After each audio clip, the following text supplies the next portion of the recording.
Alrighty, folks, let's get back to it, shall we? Yeah.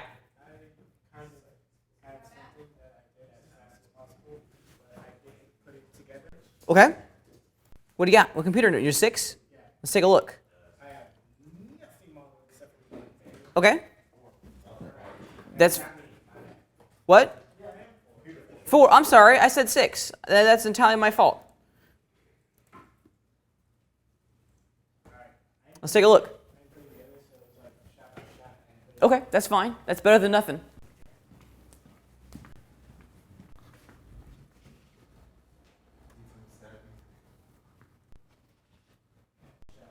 Okay.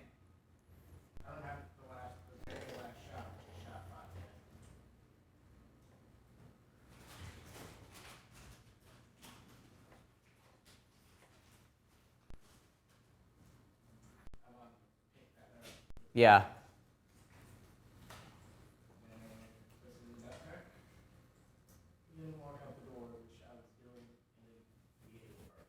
Yeah. Okay. Cool. Good. Good. Good. I like it. We're in the right direction.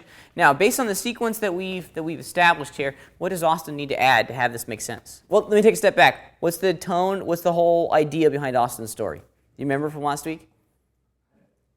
Yeah, but do you guys remember? The bully. Yeah, the bullying thing, right? So, what do we need to add to have that make more sense?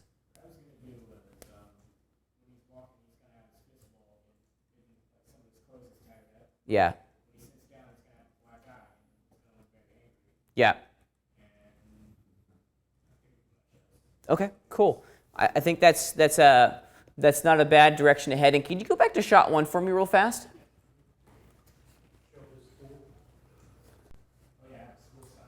You have a school sign. Is it in this shot? No. Okay. That might be the one thing that I'd add. Maybe we start with the opening shot. We can see the school sign off to one side, and we can see our character moving, walking by that school sign. So the audience understands that he's leaving school. Okay? I think if we make that connection that he's just leaving school, he's got a black eye, people are going to go, oh, he got in a fight at school or he was bullied. Okay? A yellow bus would work as well. Yeah. I think him walking by the school sign would be much more impactful. I think that's going to be, then we're kind of almost banging over our audience's head that he's leaving school. Yeah. Yeah, people might miss the bus because it happens real fast, Okay, cool. Cool, we're doing good. We're doing good. We're doing good. I think structurally here we're in the right direction, okay? Doing good. This is another idea, and this is totally a filmmaking thing, and it's really kind of dorky. But you might want to have, in my mind, kind of like a really crazy wide shot of like a city block, kind of like looking at the city block from the side. And in my vision, what I have here is that we have, if this is your shot, okay? If this is your shot, you can see like a house, a whole bunch of houses in here. Okay. And then of course, there's like a little tree over here. And then it's just a very, very slow like push in. Very slow push in on that angle, seeing it from the side. And what we see is our dude walk from this side of the frame to that side of the frame. It would make him feel very alone, okay? By having there be like no movement in the scene other than the character walking slowly, kind of hunched over, maybe very clearly been beaten, Yeah.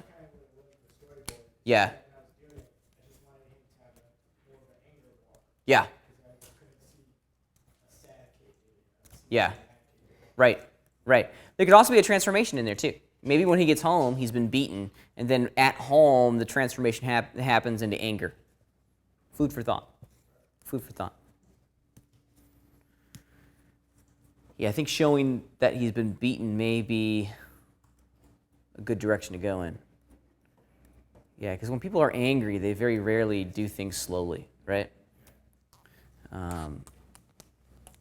Yeah. I think if by adding a couple shots in the beginning, we might be able to make this a little bit more impactful. How are you going to end it? Him just walking out the door? Yeah. A lot of modeling. Yeah, a lot of modeling. Not impossible modeling, though. You can use a lot of stock assets to get you where you need to go. Okay? All right. Shall we begin? Great job. Let's give Austin a hand. Great job, Austin. All right. Today we're going to play with replicators. We're going to spend our time talking about the application and the purpose of replicators within our three-dimensional scene. And FYI, I'm live streaming all of this, so you'll be able to get all this content after the fact. So live streams are back. So hopefully they're going off without a hitch. Okay. So today's replicators. Replicators, as I mentioned at the beginning of class, are a custom feature. You're only going to find this in Modo, and it's worth the price of admission because it's very, very cool.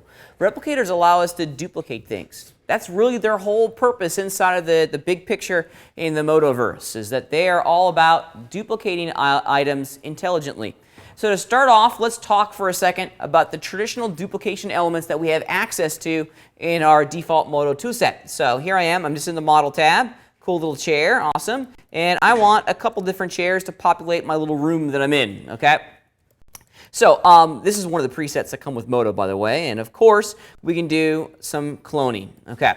So there's basically a couple different levels within the cloning tools that we need to be aware of. There's the polygonal clone, there's the item clone, there's instancing, and then there's replicators. So there's 4 different levels that we get to play at. Let's define them all pretty quickly and understand the differences between the 4. The straight-up polygonal clone, you guys have been doing this since day 1 inside of 402. And that's just the process of choosing your polygonal component mode, selecting the polygons you want to duplicate, and then going to duplication tools, clone, and I'll just make a single copy of this. Okay? There we go. So now I have 2 chairs. They're structurally identical. But they're all encapsulated in the same mesh item over here in our item list. So we haven't made a separate element here. It's still all on that one item. Now this is cool for like detailed elements, okay? But it's bad for layout and animation, because what if I want to have that chair be in a different space, different spot in the room? What if I wanted to rotate it? It involves me going into my component selection system and selecting polygons. And whenever we're selecting polygons to do layout, position things around in the scene, we always run the risk of not selecting everything, okay? Especially with complex objects. So having these elements separated out into their own items is really kind of attractive, okay? So the traditional polygonal clone, great for details, but if I want to manipulate these 2 chairs individually from one another, not impossible at any level, but just it can be more difficult, okay? I want you guys to start thinking of your objects in the world of an item, okay? Because layout and positioning of these items is going to be a whole lot easier. Let's real quickly define how we can do an item clone of this chair. I'm going to hit undo, go back in time a couple steps. Okay. So to do an item clone, I want 2 different versions of this item. Now, there's a couple different ways we can do this. John, help me out. Duplicate. Absolutely. That's a traditional item clone. Absolutely. There's no reason why we can't do that. Let's just right-click on it. And then from the contextual menu, we can just duplicate it. Boom. And we don't have 2 of them. Hold on a sec. I think I clicked on the wrong duplicate, and I wasn't in item mode. There we go. I clicked on the wrong duplicate.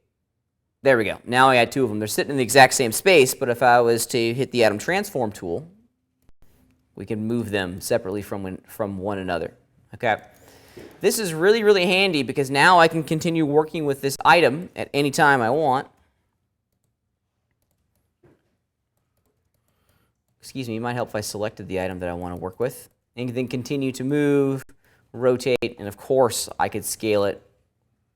And I'm getting everything that's in that container. Okay. Makes working with layout of features and prop pieces really easy. Yeah? What's the difference between the duplicate hierarchy and the duplicate?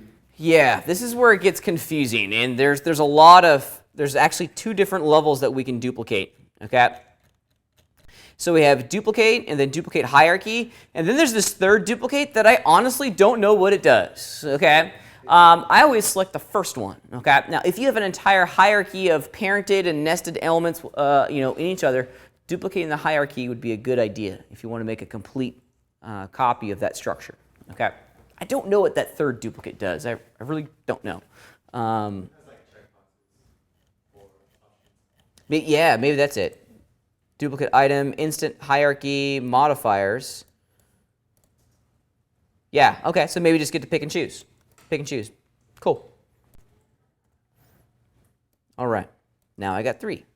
One other thing that's important to note, you can use your traditional clone tools to duplicate items. A lot of folks, they forget that. Oops, I just hit the wrong button. I wanted to hit delete, not duplicate. There we go. All right, so if I'm in item mode, check it out.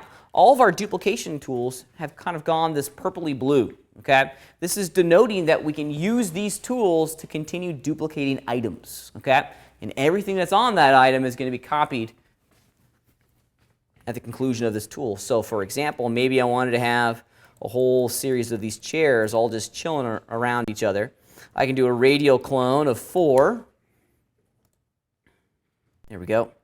And now I've made 4 copies. And if you look at the item list, we've utilized the parameters of the radial clone tool, but what we're getting at the outcome of that procedure are traditional mesh items that we can continue to work on separately. Now, the advantages of doing item clones is that they're independent from one another. Anything that I do to this version or of this duplicate is not going to be adopted by the rest of the chairs. So, for example, I could go in and into my component mode, for example, and change maybe the pattern of the seat ever so slightly. Maybe we'll make it look like Jabba the Hutt's been sitting on this chair. I'll move it down. There we go, sunken in. I don't know why.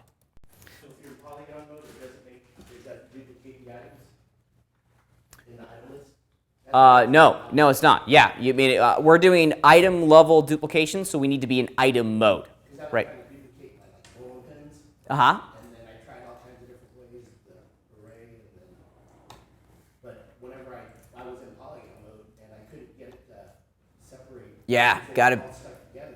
Got to be in item mode. Got to be in item mode. Got to be in item mode. Especially if you want these items to move independently from each other.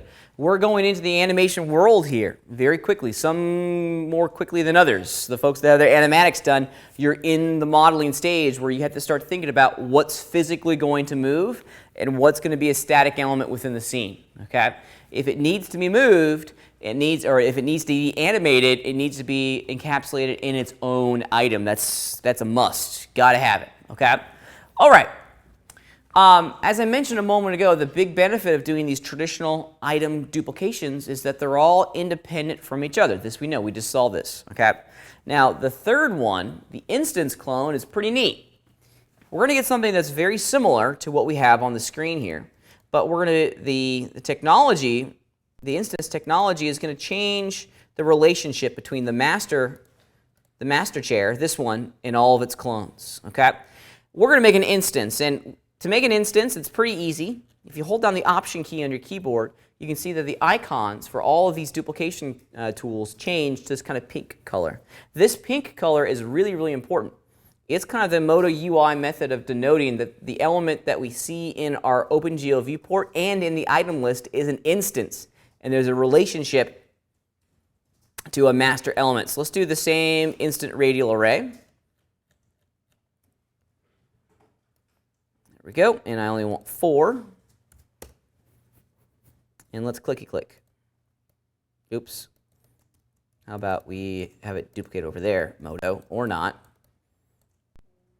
Here we'll do, instead of doing instance, we'll just do a clone, because I don't want to go in and troubleshoot why it wasn't working.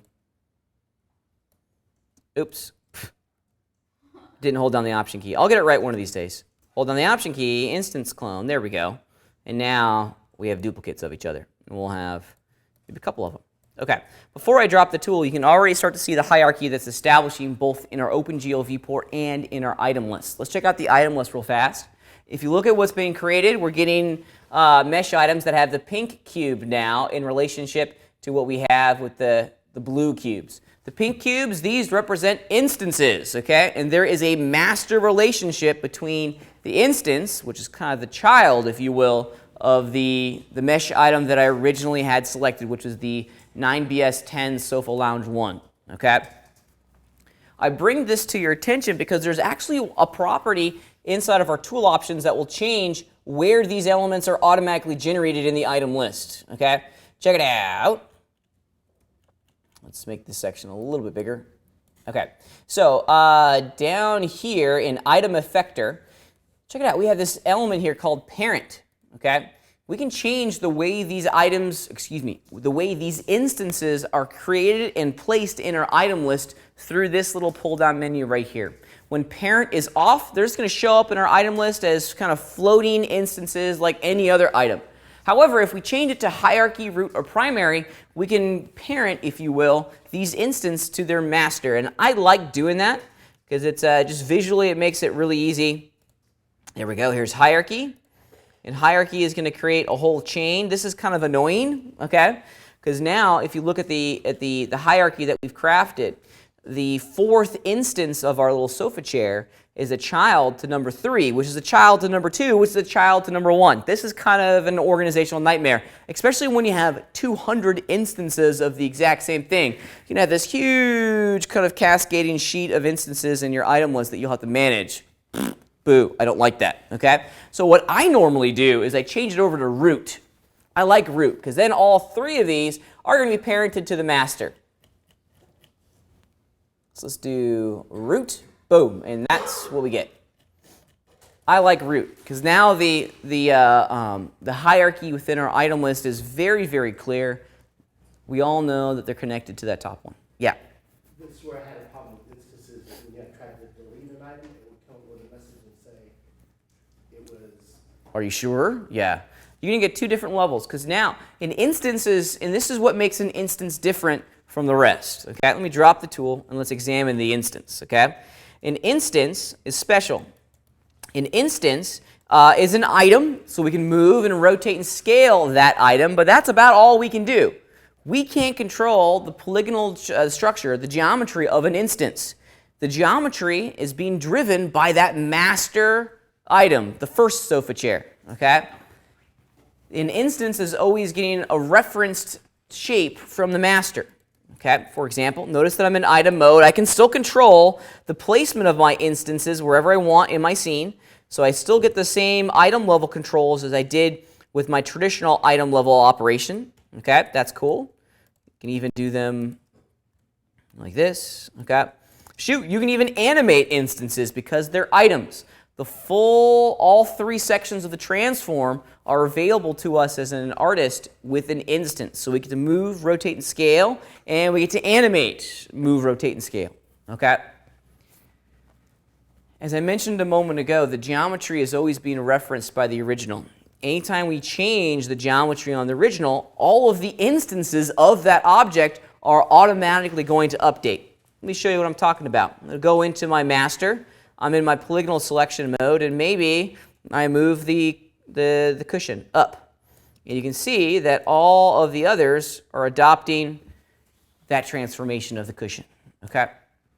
It's always referencing back to the original geometry.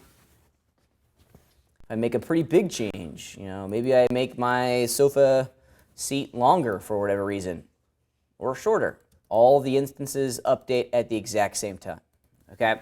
Really, really handy way of working, especially when you have a lot of objects that need to look identical to each other, but you want to be able to still control the overall appearance of all of your instances. Okay? Great system. And if you need to animate these elements, something to look at. Okay? I think I've shown you my little boat.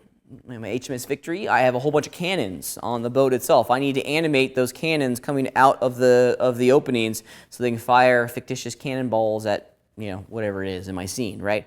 I need to be able to control those instances from each other and animate them separately, so this is a good system to use. We like instances. We still get the level of control. We still, we can, all of them are going to look identical to each other, which is cool.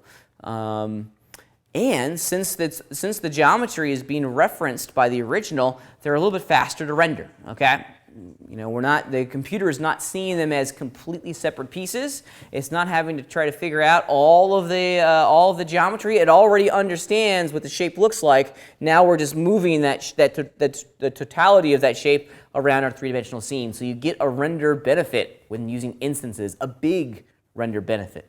Okay. Quite significantly, especially with large scenes. We like instances a lot, okay? FYI, a lot of folks either are not aware of this or they don't know, but we can also do instance mirrors. I use this a lot, instance mirrors. This is actually a really, really, really cool way of working. Let me show you what I'm talking about. A lot of folks, we do symmetrical modeling, right? I'm going to get rid of my instances. A lot of folks do symmetrical modeling, myself included. Go. Let's get rid of this thing because it's just in the way. What if, oops, here, I'll tell you what. I got to go back in time a little bit more. I must have transformed my chair because it's off axis. Or not, doesn't matter.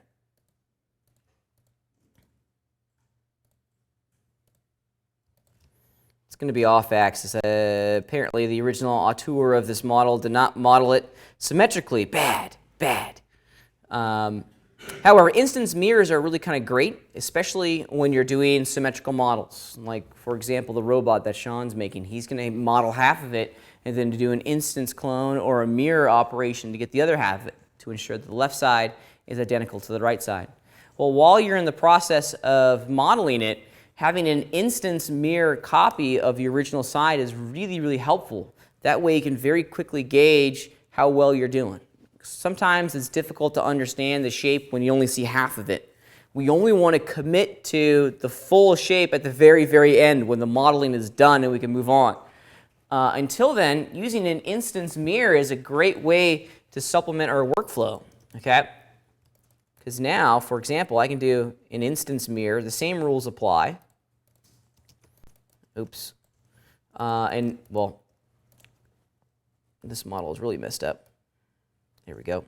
Now I can see both sides of my model in the OpenGL viewport and understand how the modeling that I'm doing on my master is going to affect the other side of my mesh. Really kind of a handy-dandy way of working.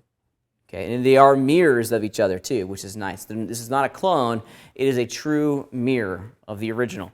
Okay. Can you pull just polygons on one side to show the, does it only pull up like the right arm on one side and then yeah, the mirror chair? You got it. And to illustrate that, if we were to go grab maybe just these polygons, move them up.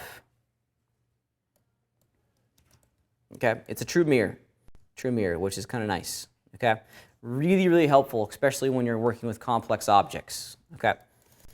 Sometimes if you design your model correctly, you can actually render the instance mirror and you'll never know the difference. Okay, I wish I had brought my boat project with me because I've only modeled half of the ship and then I've instance mirrored the other half and you can't tell. It's seamless. It worked beautifully. It worked absolutely fantastically. Okay. I love working with instances, but there are times when we don't need to animate the copies that we've created. Okay. We're going to talk today about particles. Okay? Particles and replicators go hand in hand because particles allow us to duplicate geometry quickly and in large areas, okay, and in large volumes. I want to have maybe 10,000 of these things. Well, maybe not 10,000. I'm working on a pretty low-end iMac, so 10,000 may be a little too ambitious. Maybe I want 100 of these things. Okay? If I had 100 instances of this chair, this system would get bogged down pretty quickly. Let's just see if we can do it, okay? Over the next 30 minutes, I'm going to see how much I can break Modo.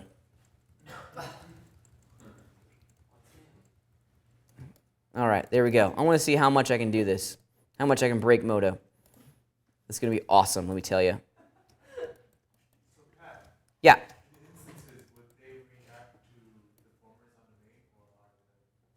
Yeah, anything that we do, any sort of polygonal deformer that we do to the main is absolutely going to be adopted by the clones, the instances, excuse me, for sure. So that's a way to control it's a way to control component level animations across the entire network. Say if you had like a soldier rig and instances develop the same way. A what rig? Soldier. A soldier? Okay.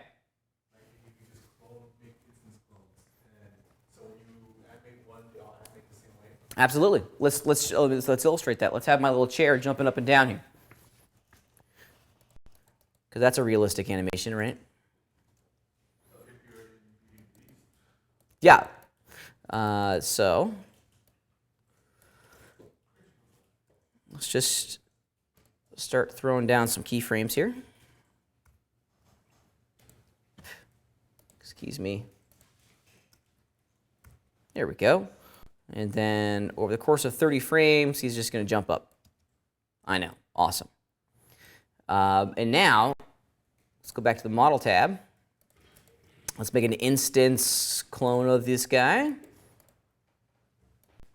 There we go. If we go back to animate,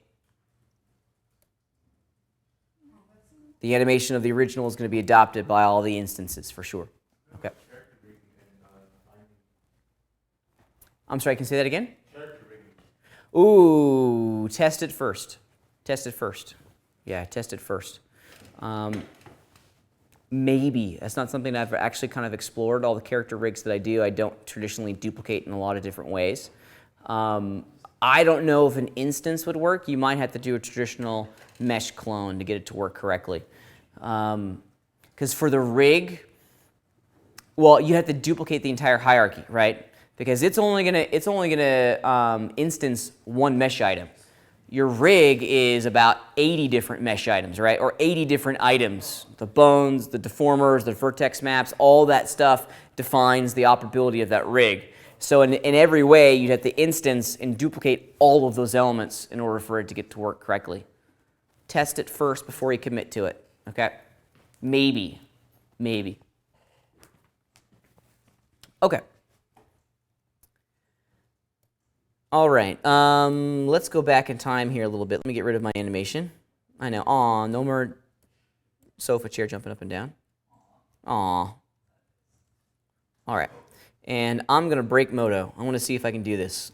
All right, so here's our chair. I'm going to do an instance. Let's do an instance array. And I want to have this be a 10 by 10 grid.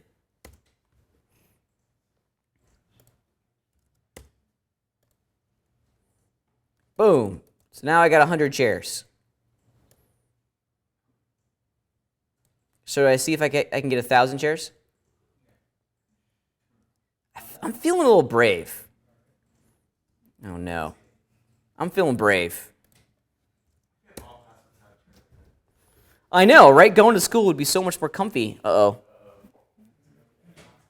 Uh-oh. Yeah, there it goes. So now, I know, the responsiveness of my Mac here is just awesome. So now I have 1,000 sofa chairs in my OpenGL viewport, and it's pretty epic. Let's go render it. All right, so now we're asking our computer to render 1,000 chairs. Okay, I'm not gonna try. Oh, you know what? I shouldn't have gone into animate.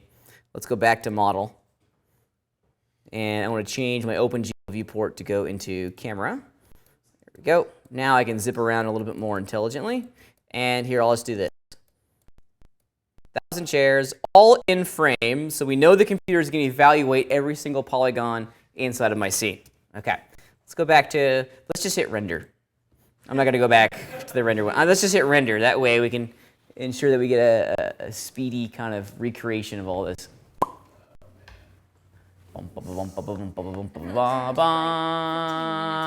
Maybe, we'll find out. We'll find out.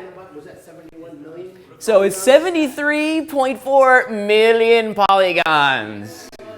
That's fantastic. Okay, let's see. Lapse time is 25 seconds. Let's see how far we get.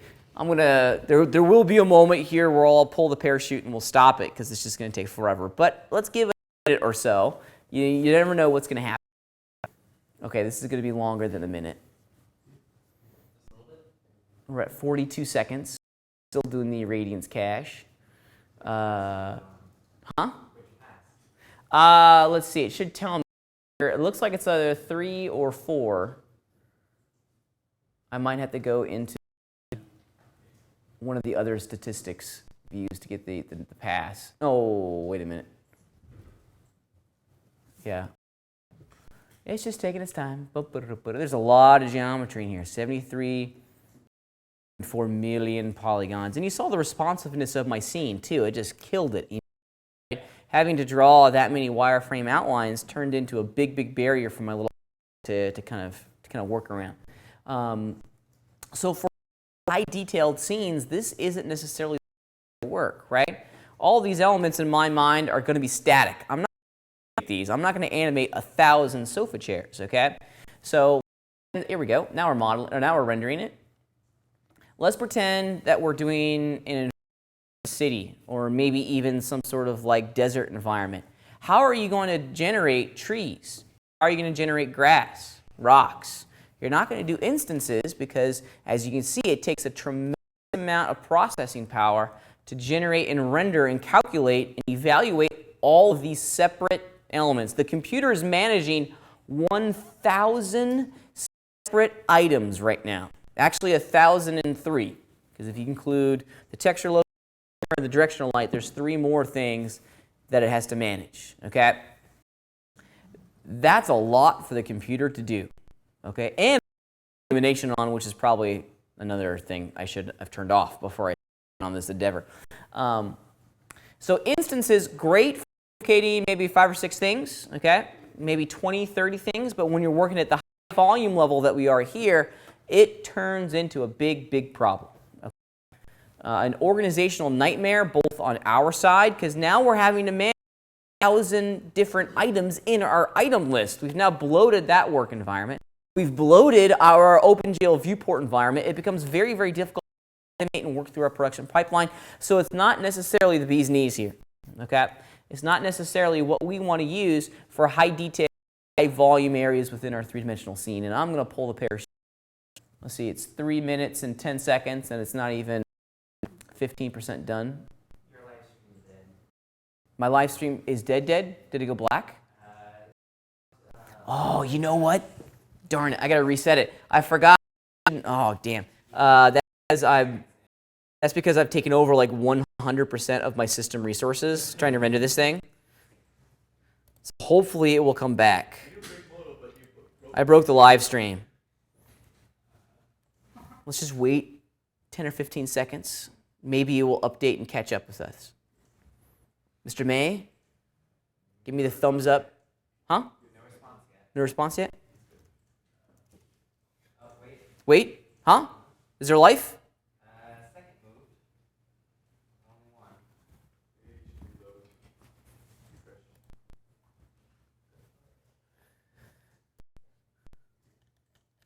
Oh my gosh, there's 1,000 of these chairs in here. Okay, here we go. Heartbeat.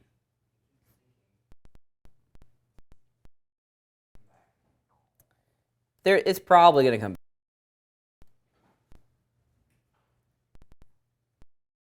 back. No. Okay, here's what we're going to do. We're going to quit Modo, and we're going to make a new scene, because managing this scene as is turning into a barrier. This is a problem. This is the problem that I was working around a moment ago. All right, so let's look at the alternative. Stream status bad. I like that. That's exactly what I like to see. Stream status bad. Oh, it says good on my screen. Can you see me again? Yes. All right, so we're back. We're back. Okay, whew, great. All right, woo, we're back. Okay, so let me show you the alternative to this entire process, and it's called replicators. Replicators are amazing because they allow us to do high volume duplication within our scene, but not at the tax that we saw earlier, okay? So it's going to be easier for our computer to process all of this information, okay? Now, the guys at Luxology, they giveth, but they also taketh away, okay? We can't animate individual replicas, okay? That's what we lose. We were able to do this easily with items, right, or instances, because they were classified as an item, and we could move, rotate, and animate each one of those items individually from the rest. We lose this functionality when we're working with replicas, because at the root of the replicator system is a particle, okay? Is a particle. So before we go any further, what is a particle?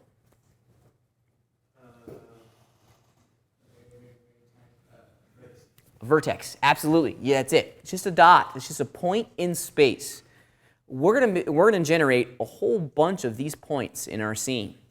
We can still control the placement of these points and the rotation of these points through some really fancy high-tech things, but at the core of the replicator system is an entire array of dots, okay? At each one of these dots, the computer is automatically going to generate a sofa chair, okay? This is called the point source, okay? So we're going to generate a point source, and at each one of the points in our source, we're going to have a replica. There's a little bit of a setup system that we have to, a setup sequence that we have to follow in order for this entire system to work correctly. So let's define what this is. We're going to start off just by looking at some very, very simple examples, okay? We're not going to do a sofa chair, although we could, but let's just start off with a cube just to make it easy for us to understand. So this is the element that we want to duplicate. Inside of the replica system, this is classified as the prototype, okay? And then we're going to take this prototype and make millions of copies of this prototype, okay? Prototype. So we have to define the actual geometry itself, okay, on its own item. We're only ever going to be doing a replica of an item. So whatever's on that item is going to be generated inside of our replicator system, all right?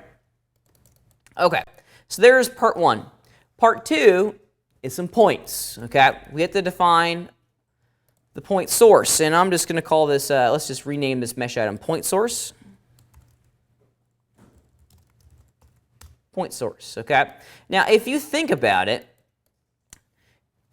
all of our meshes have vertices floating along them, right? If we just take a standard unit primitive sphere, that sphere along its surface at the intersection of every single edge segment is going to be a vertice. So in every way, we can absolutely still use pieces of geometry as the point source for our replicator system, okay? We just need to generate vertices, okay? That's all we're trying to grab here is just vertices, which are points, which the particle system is built around.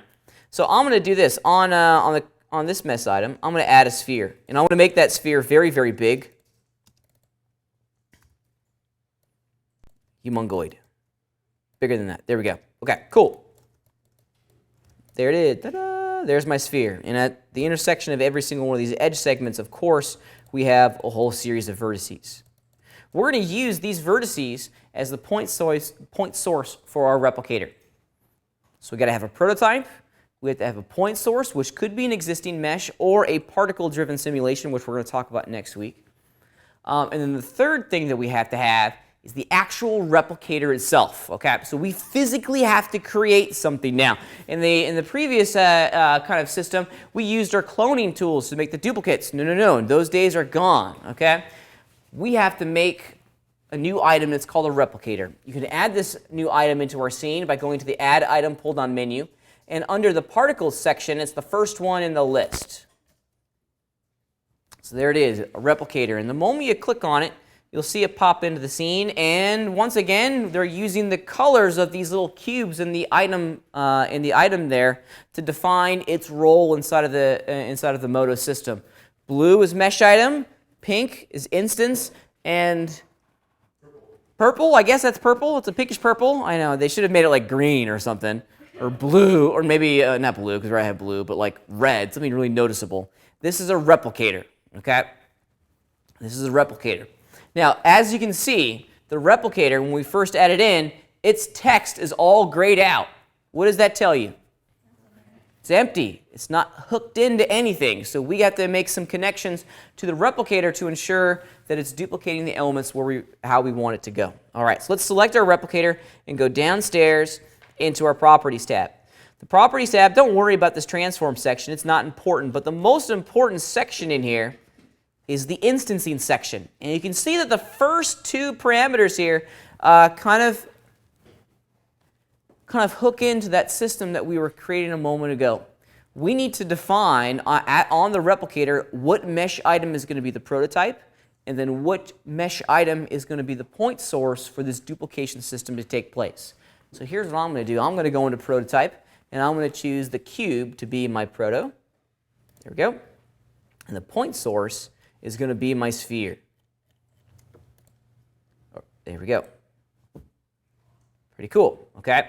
So if this is what you're seeing in your screen, congratulations, it's worked.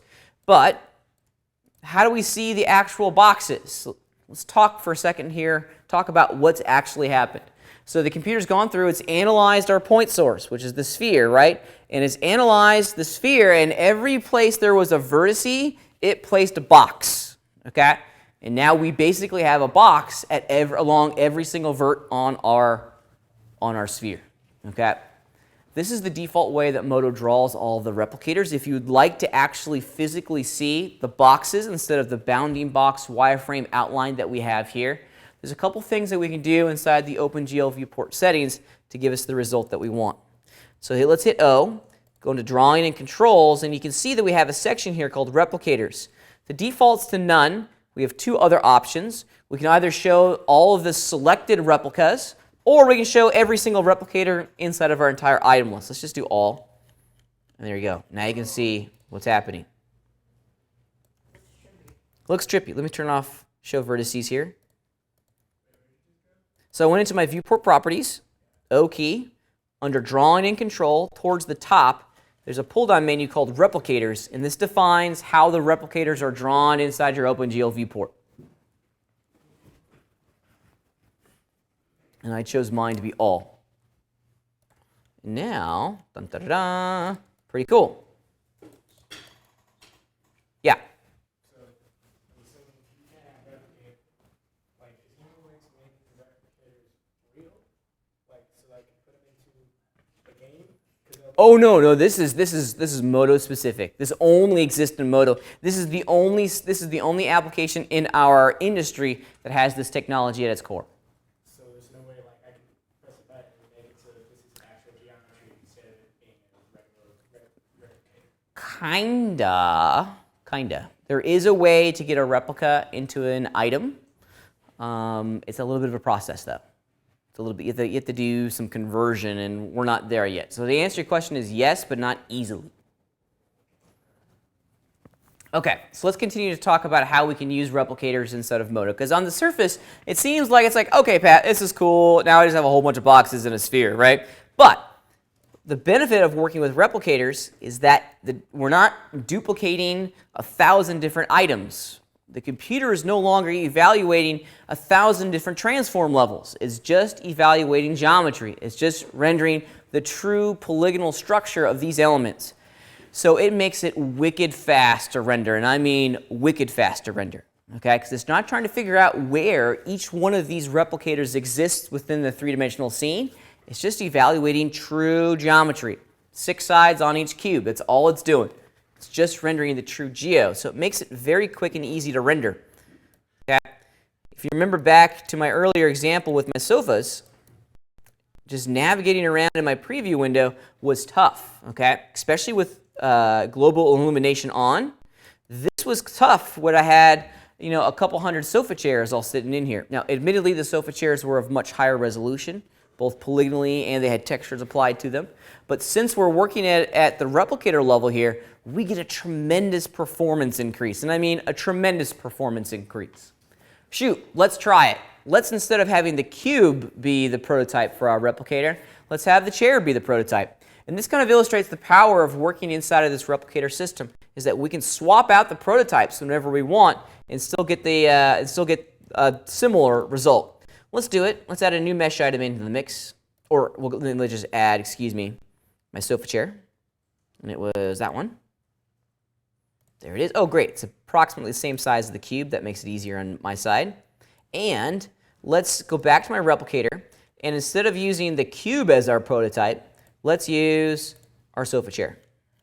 Boom. There it is. I didn't have to redo anything. I didn't have to reclone anything. I didn't have to go back in and change a single element within my scene. Now I have a whole bunch. I don't know how many. Let's go to my point source. How many of these do I have? A lot of chairs. So I have 266 chairs right now. Okay. If we go back to my render view, 266 chairs entirely being lit by global illumination, and look at my performance inside of preview. That's crazy. Okay. Let's try rendering this now. This is the benefit of replicators. Because their transform is not being evaluated by the rendering engine, I can do this. How many polygons do we got? Almost 20 million polygons, 19.6 million polygons, and it's rendering it. Pat, can you take a look at this? Yeah. Let's see how long it takes to render on my little slow iMac. Yeah. If I go to Spear, prototype cube, Uh-huh. Spear. Yep. Man, You're doing everything right. is that what it's supposed to do? Your cube is big. Your cube is bigger than your sphere. So it's actually generated. Make your cube So I smaller. do the other thing, go the other way. No. Make your cube, Sphere, and that's what happens that one. which also makes sense because remember, it's generating a replica at each one of the vertices. So it's putting a cube at the corners of each of the cube. It's working. Big giant. They're just gigantic cubes. That's it. All right, on my slow little iMac here, we're at a minute rendering 20 polygons along a sphere. This is pretty great. I'm very pleased with it. It's not instant, but it shouldn't be an instantaneous render, okay? Replicators give us a lot of, I mean, in the earlier example, this wasn't even doable, okay? It crashed on it. It stopped the live stream, and hopefully our live stream is still going, Mr. May? All right, perfect. That means we're not taxing the performance and the processor of our computer like we were earlier. And it's... Did I jinx it? Did it stop? Oh, damn. Of course it did. Of course it did. Well, my render's almost done. I'm really curious. I'm committed now. It's going to be right around the 2-minute mark.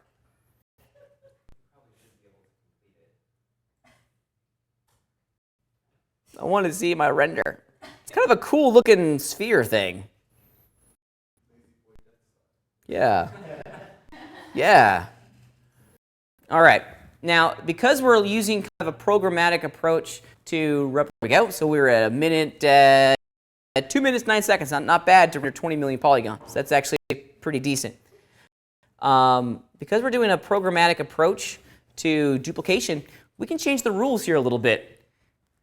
This is where the power of the replication system really comes to play, because we want to use replicators for high volume detail, okay? Often high volume detail has a certain organic nature to it. Trees, rocks, bushes, plants, particles of dirt, rivets. We don't want to control each one of these individually, okay? Or, excuse me, we want to have individual control over how they're placed within the scene, but we can't do it by hand. We need the computer to go in and do it by hand. What if I want to have certain chairs along my little lazy boy Death Star that are bigger than others? What if I wanted to have certain chairs rotate, be at a different angle than others? That's essentially the power of the second section of the replicator. If you continue cruising through the replicator settings, the top section handles the top section handles what's going to be copied. The bottom section allows us to change how it's instanced and how it's copied across the scene. So we can do random offset values, which is going to change the position away from the sphere that this replica is going to be generated. We can change its rotation and its scale. Let's just do it a little bit. Let's say I want a random offset along the Y value of 10 meters. It's probably way too big. Whoa.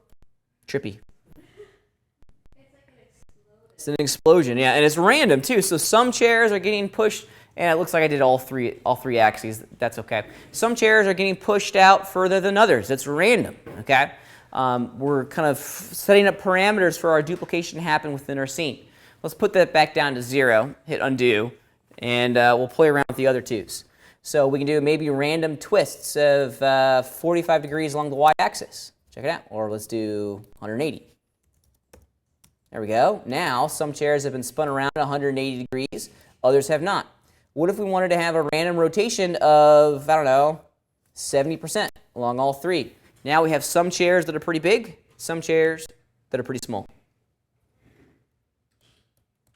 Pretty cool, huh? Pretty cool. I like working with replicators. They're a tremendous amount of fun, okay? Love it. It opens up a whole new series of opportunities for us as 3D modelers and creators of scenes when working with replicators. But the fun doesn't stop there. Oh wait, I'm just getting started. I got some more awesomeness to show you guys. Okay. What if across the surface of my sphere I wanted different chairs? What if I wanted some chairs like this, and maybe I wanted other, maybe let's make an entire library of chairs that I want to have drawn out across the surface of my little lazy boy Death Star. All right. While we're working here, let's turn off my replicator, and let's turn off my point source and my cube. Let's just get into my sofa. All right, so there's my sofa. Fantastic, by the way. Let's go into layout, and maybe I want some of my chairs to look like that. It's kind of a cool chair. Maybe I want other chairs to look like that. Awesome. Baby chair. Here we go. This is a power-looking Power Man chair. Awesome. Boom. That's intimidating. Love it. That's like Darth Vader's chair. I love it. He's very contemporary. And, okay, and then of course we need to have an office chair. There wouldn't be a lazy boy Death Star without a beanbag chair. And that'll do. All right. So now we have a whole series of chairs just chilling in our scene. We have, of course, our beanbag. We have the original. And then we have this cool looking one. Fantastic. Then we have this one. That one, the big Darth Vader looking chair. Awesome. The office chair, which is a little bit smaller. That one's scaled inappropriately. And then, of course, the beanbag. Gotta love the beanbag, right? Lots of fun. Okay. So what if I wanted all of these chairs to be duplicated across the surface of my sphere? Okay. Since replicators require a point source, that point source has to be an item. I want to introduce you guys to a new type of item inside of Modo, and it's called a group item. Okay, and believe it or not, it's a whole lot easier than you think it is to work with groups. Okay, because we're not going to have the replicator just pull from a single mesh item as we're having here. We're going to have the replicator randomly pick elements of the group to copy and place along our sphere. It's going to be pretty rad. Let's check it out in action here. Okay, so let's add the group first, and what I'm going to do is just activate the visibility of all of these guys, and I'm going to select all of them. Let's go into item mode, and I just want to make sure all of them are selected. Okay, because now we can go to the top of our item list here. We have this groups tab, and we're going to create a new group. Okay, so let's create new group. Boom, get a little pop-over menu here. All right, let's look at some of the options. The name, we'll call these Death Star chairs. Okay, the type of group is going to be standard. Just leave that as is. But what we want is that we want to create this group from all of the currently selected items within the scene. That way, everything that we've just selected is going to be automatically placed in this group. So we'll hit OK. And then if we look back at our group list, check it out. There's our group. Hit the little plus sign. We can actually see all the items of the group itself. Pretty cool. Here's kind of a neat little thing about working with groups. We can also define at the group level how we want this element to be drawn inside of our scene and OpenGL viewport. What if we don't want it to, let's see, what's this column? This is the wireframe color. Oops, I'm sorry. What if I want the wireframe color to be blue? There we go. Now, all the wireframe color for every member of that group is going to be blue. So here's my beanbag. Let's turn the rest of them off. Blue beanbag. Okay? That's kind of a nice organizational little trick. You can also do the same thing for, the fill color. Now their fill color, just in the OpenGL viewport, is going to be green. Of course, when we render it, it's going to adopt its material group. Okay? This is actually kind of a neat thing. You can actually turn them off to be rendered. So hitting the little camera icon is going to disable the visibility of all of the members of the group inside the render camera. And there's also a master on-off light switch for the visibility. So instead of having to go in and click 6 visibility icons in the item list, you can go here and just click one thing off. Fantastic way to work, especially when you're working in a city, right? When you're defining a city. I would hate to have you guys go through and have to click the visibility icon of every single building in the city. Right here, you throw all those buildings into a group, and now you have a master on-off switch. Yeah, go ahead. Is this where you would do the same thing with a character? Can you say that again? If you wanted to instance your character, would you? No, I don't think that would work here. Yeah. This is a different type. Don't think of this as the types of groups that we were creating when we were rigging. This is something completely different. Okay, so Now, this is a little frustrating, and I've actually requested a feature item for this. Okay, if you want to like get rid of your fill color and your wireframe color, you gotta select your group and then go down to the display tab down here, and then just turn it to default on both of these. Okay, and now we're back to where we were. Okay, all right. So let's see how we can use all these replicators to define our what's being generated within the scene itself. Okay. Because right now, I just have a whole bunch of the exact same, hold on, there we go, exact same chairs inside of our scene. We need to change the replicator from drawing, using this chair as the point source to using the group. So here's our replicator. Let's go into the instancing section, and this time, the prototype isn't going to be the chair. Check it out. It now sees that group as a source for our duplication. Let's think about it for a second. Ba-ba-ba. There it is. Now I have randomly placed chairs. Pretty cool. Some of them are small, some of them are big, but you can see that it's going through that group and it's randomly picking children from that group to be placed across the surface of our sphere. This is rad.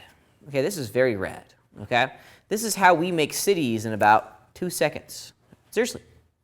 Seriously, this is how we make a city in about 30 seconds. You want to see it in action? Want to make a city? Okay, let's do it real fast.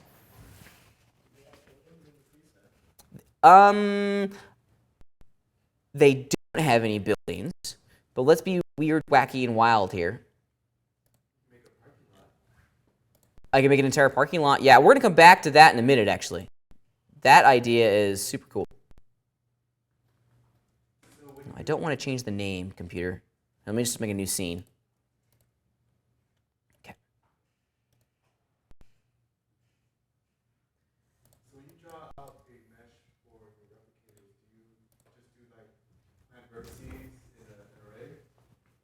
Yeah, you can. And there's a number of different ways that we can generate vertices, okay? And this is kind of a nice segue into the second part of this conversation. I want to make a city, okay? I want to make a city, and I want to be able to control the placement of all these buildings, okay? So the first thing that I'm going to do is perhaps, let's just make some buildings real fast, okay? And these aren't going to be super high resolution buildings, but they'll be good enough to kind of get the idea that this is a shape, okay? So let's just do this. Let's just start off with a cube. And I'm going to try to keep all of my buildings as 1 unit primitive. So this one will be a skyscraper, and then maybe we have that kind of edge like that. I don't know,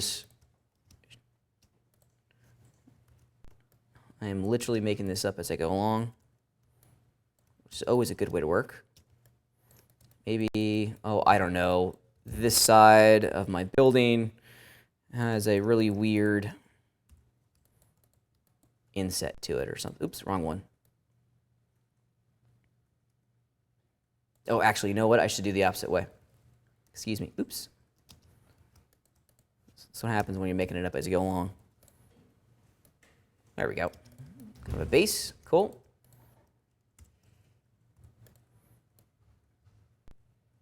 Coolio. Awesome. There's one building.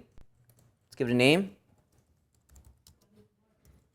Building 01. That's what it's going to be. Building 01. So we can do mesh item.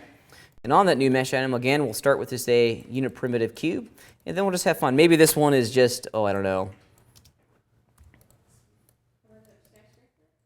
that, there's a building. Okay, let's make a new mesh item, and start with another cube. This one, how about we have it be a slightly different shape? Oh, let's do this. This will be kind of, oops. This will be kind of fun. Maybe this building. I have no idea what I'm doing here. I'm just being creative. Oops.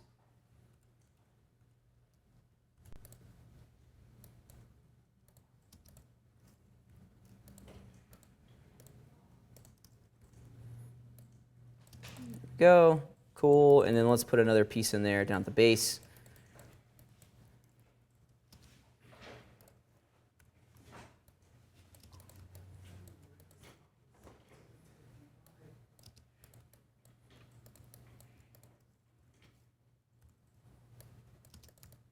There we go.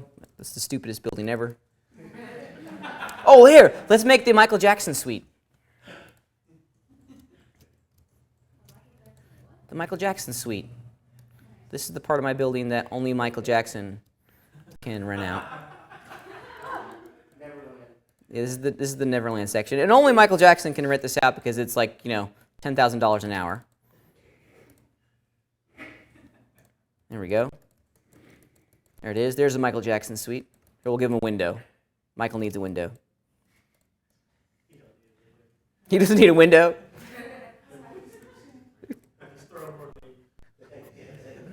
That's right. I forgot about that. I know better to insult Michael Jackson on a live stream on the internet. His family will come hunt me down. Yeah. Okay, so there's another building. Let's make another building. Building number 3. And I'll just make a 4th one. Shoot, you know, help me out. What should building number 4 look like? Twisty? Yeah, that'd be kind of cool. Let's do that. Make it kind of tall. Yeah, and we'll just do, let's do 10, uniform. Oops, what happened there? Oh, it was on symmetry. Oops. That's not going to work. Well, let's try that again. Go. And, oh, it's going back to what we learned a little while ago. Let's do some fall-offs action. Okay, we'll grab that one there. To linear fall-off. There we go, and we'll just rotate it. Twisty.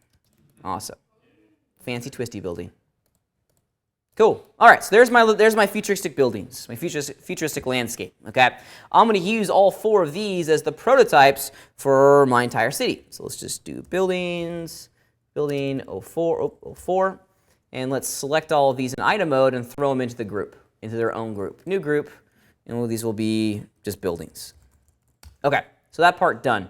FYI, you don't have to have the visibility of your prototypes on. They need to exist in your scene, but they don't have to be visible in order for a prototype to work. Okay, I often turn them off. Okay, so now let's generate the point source that we need to have in order to for the replicator to place all these buildings in our scene. Okay, so this is where it gets kind of fun because there's a lot of different ways that we can generate particles inside of Modo. This week, we're going to talk about generating static particles, static vertices, and next week, we're going to build on this idea and we're going to make moving particles, okay? Because it's kind of a completely different beast, but the same replicator system is going to be at play, okay? So, static particles, a couple different ways we can do this. I showed you one way earlier by just physically having a mesh, okay? Maybe we have a gigantic plane, and let's do this. Let's just use... Here, let's just make, and let's have the size of this be 10 meters by 10 meters. Okay, that way when I start segmenting this out, the distribution of all of these will be the same. Let's put this by 10. 10 by 10. There we go. All right, pretty cool. So there's my plane. At the location of every single one of those intersections, there's going to be a building that's going to be drawn. Let's just call this point source. I like naming it. It makes it a little bit easier to manage. Let's go to particles and add the replicator in. And let's populate its parameters with the important stuff. So the prototype is going to be the group, the buildings group. And the point source is going to be the point source plane. And there they go. There we go. Now, one of the cool things about working with replicators is that the point source can still be edited after the fact. Clearly, all of my buildings are way too close to each other, right? Way too close to each other. They're intersecting each other. What if I want to have like walkways, okay? What if I want to have streets and whatnot? Well, I'm still in the driver's seat here. If I turn my replicator off and start editing the component level of my city here, let's just make it bigger. And now the buildings will be spaced out, maybe a little too much. Yeah, no, seriously, it is. It's very similar to SimCity. Maybe I want to have a city street running down those first 2 rows. Okay. Well, if I move them this way, there's a street. Okay.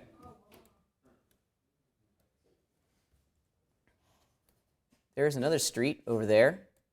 Okay. I can do the same thing with a couple of these rows over here. There's a street. Cool. So on and so forth. Okay. Now let's give it a little bit more. They're still a little bit too close to each other, so I'm just going to globally make it bigger. Space them out just ever so slightly. Yeah, that'll work. And while we're at it, let's give it some random nature in here. Let's give it some randomness in scale. Not a whole lot of randomness in scale. I only wanted, maybe let's go like 20% randomness, and now we have some that are small, some that are big. Let's give it some twist along the y-axis too. Oop, didn't want to do it to all of them, excuse me. Let's make a 90-degree twist. There we go. So that kind of destroyed my streets to a certain degree, but now we're getting something that's a little bit more compelling. You know, now we have something that we can continue to massage and change.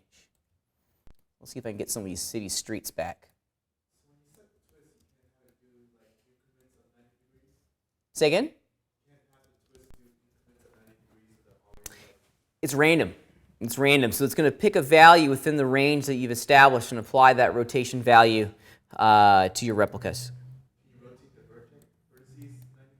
You can transform the vertices. That's a little bit, we're not going to talk about that today because that adds in a whole other level, but you can do it. You can control this at a per vertex level to get the result that you're after.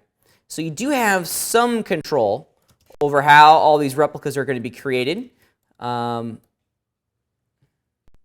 I'm trying to keep it easy today. How much control do you have over the randomness? Like, Well, randomness is random. Oh, I mean, is it only random from this, just from 0 to the point you determined?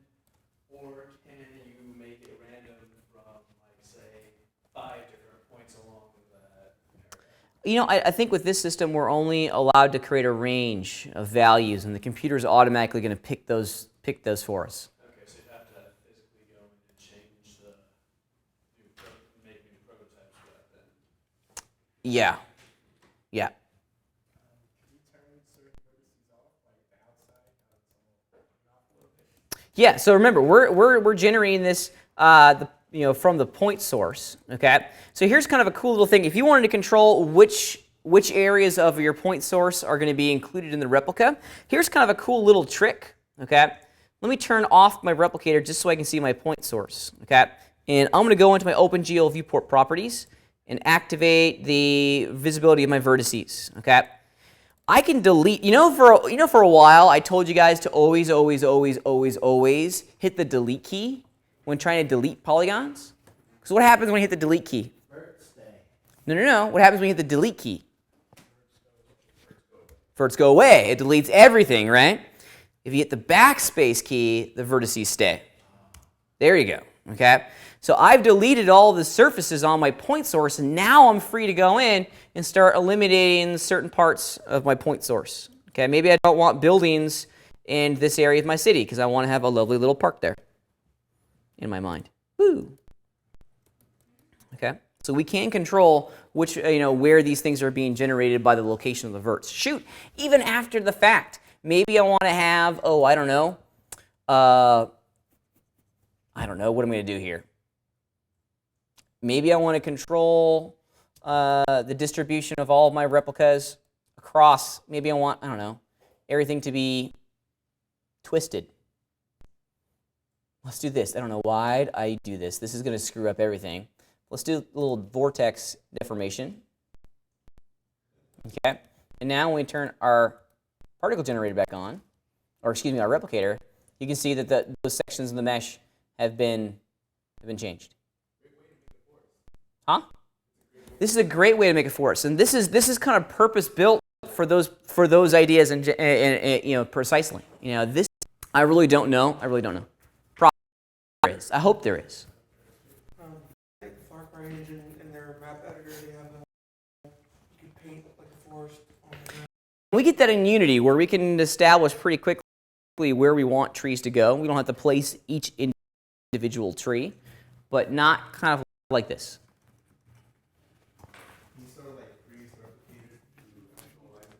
It's not easy. It's not easy. And remember, we don't want to do that. That's not the idea here. The idea of a replicator is to not have an item, is not to have an item. For the purpose of having a environment for a game. Yeah, I mean, if you really wanted to go that route, but my response to is why? If your engine can do it in editor, do it over there. Yeah. I think you're making your life more difficult if you were to do it this way. Yeah. Would you have different layers upon layer of replicators? Absolutely, and beautiful segue. Beautiful segue. Absolutely, absolutely. So what if I wanted to have,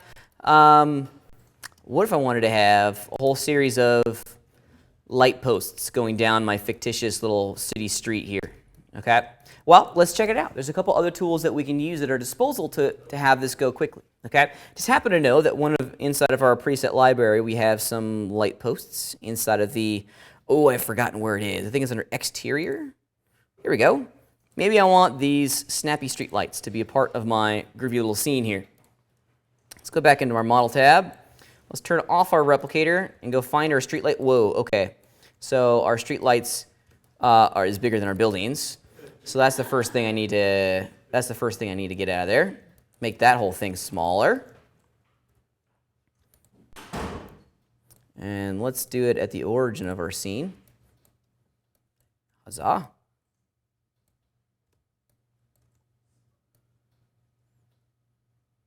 Oops, too small. Okay, cool. There it is. There's our groovy little light. And the replicator. I didn't want that. What is this? Oh, it's a bulb. I do not need the bulb, so I'm going to delete the bulb. Okay. All right, so there's our street light. So now we're going to turn that off, turn that building off, and let's go back to our replicators. And now we need to generate a new point source, and a new replicator for all of our street lights. So this first replicator, this is going to be buildings. Let's make a new one. Particles, replicator, and let's call this one streetlights. All right, let's go ahead and start plugging in everything. So under prototypes, it's going to be streetlights, and the point source we haven't defined yet. So let's make a new mesh item for that, and let's just call this street light source. Cool. All right, let's plug that into the replicator, and I want to show you a really cool thing. All right. Everything is working as is for our second replicator. We have the prototype plugged in, we have the point source plugged in, but currently there aren't any vertices on that point source to define where these streetlights are going to go. Okay? Believe it or not, we actually have the ability to add individual vertices wherever we want in the scene quickly. Okay, this is one of the tools that were added in 601 when this whole replicator system came into light in a little bit more detail. If you go to your Vertex tab, believe it or not, there it is, Vertex tool. I bet you a lot of you guys were wondering what in the world the use for this tool was. Because when you're modeling, you never want to add a single vertice, right? That's just, no, you don't do that, right? There's no practical application for that except when you're duplicating things with replicators, okay? So with the Vertex tool, we can interactively choose where inside of our scene we want all of these vertices to go. And since I already have everything kind of established, wherever I click, I'm going to get a street light. Yeah. Of course, they're being generated the wrong plane, but I can move those later. They're a little bit low. Actually, I think what the problem is it's not the street lights that are low. I think the buildings are up high. All right, so I still got the Vertex tool added, and I can continue just placing these. And you can left click and drag, by the way, to get some really nice duplication. Okay. You can also use your traditional cloning tools. So I just selected the two vertices. I'm not in vertex mode. There we go. You can use those two vertices, okay, as the genesis of a clone operation. So duplicate, clone. My tool handles are way over there at the origin of my scene. And so you can duplicate vertices, which would in turn, of course, duplicate whatever the replicator is hooked into. Okay? That's pretty cool. Yeah? Could you use this to make snow, or would it rain, or is there like a faster way? That's coming next week. That's coming next week. Absolutely. The answer to the question is yes, big time.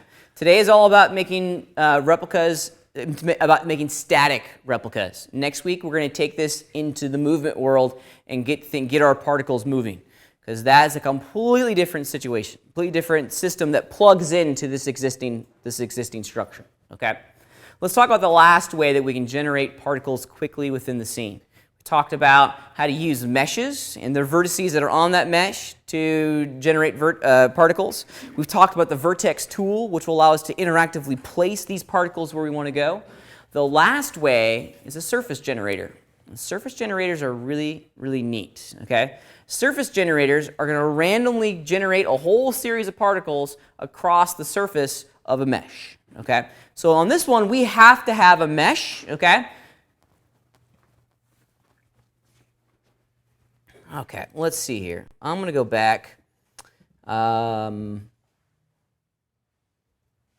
make a new mesh item. And on that new mesh item, let's make it, shoot, let's do this. Maybe I want my environment to be a little three-dimensional. Okay, maybe way off here in the distance, I want to have a big landscape with rolling hills, and I want to put a whole bunch of trees on those hills. Okay. So we're going to start with a plane. There we go. And our plane is somewhere in there. It's at the origin of our scene. So it's way off over there.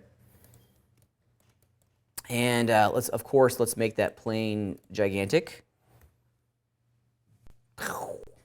Awesome. That's pretty big.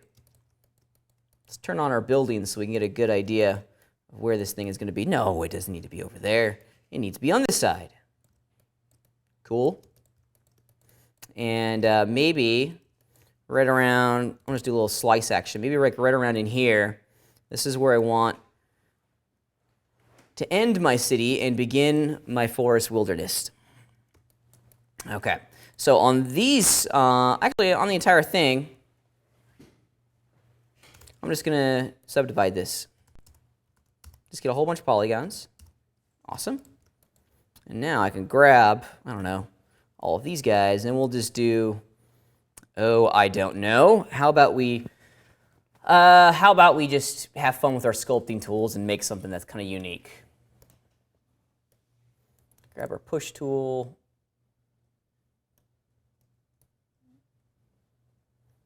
Awesome. Best 3D model ever. Pixar, here I come. I hope they're watching my live stream, because I would really like to work for you. You're going to find that I'm awesome, and I bring baked goods to work. Hire me to be a part of your career. Okay, there it is. There is my mountain landscape, and I want to have trees everywhere in my mountain landscape. Trees all over the place, okay? So a little bit of a challenge using our old way of duplicating, right? Because then we have to go find a tree, instance clone, move the instance, rinse and repeat 10,000 times, because I want this to be like forest. I don't want to have like it be barren wasteland, okay? Forest of trees.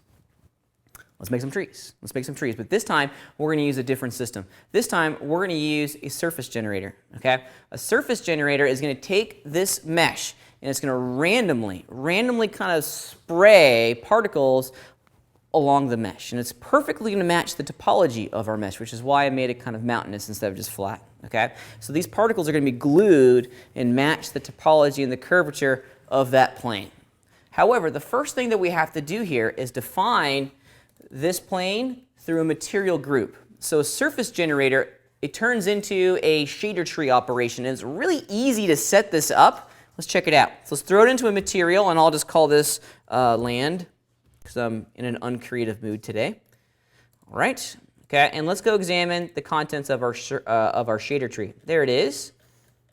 Here's the material itself, okay? And if we go into the Add Layer section, there is there it is, under Special, Surface Generator.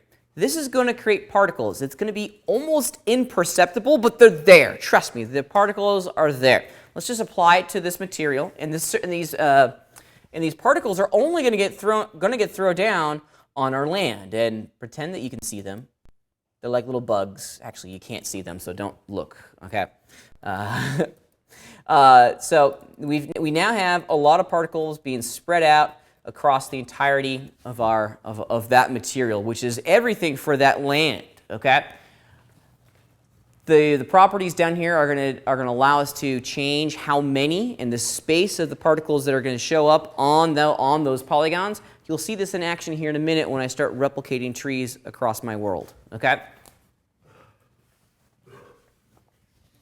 All right, so we have some particles. Now we need a prototype and then a replicator.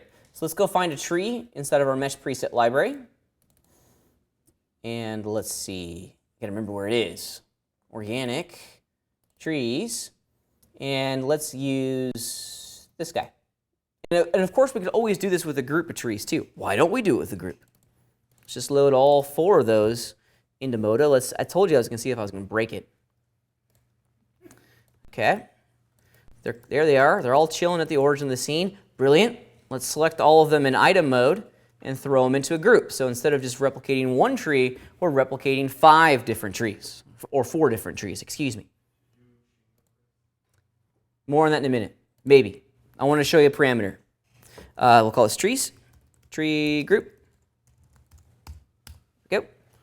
And we're on our way. And now we can deactivate the visibility of all 4 of those trees. They're not needed in our OpenGL viewport anymore. Okay, so let's create a replicator now. Particles, replicator. And let's just call this tree maker, and let's look at its properties and plug in all those values. The prototype is going to be the tree group, and the point source, check it out. I need to name my surface generator. All of those default trees came with their own surface generator, so let me just make sure I'm naming, let's call this Pat's surface generator.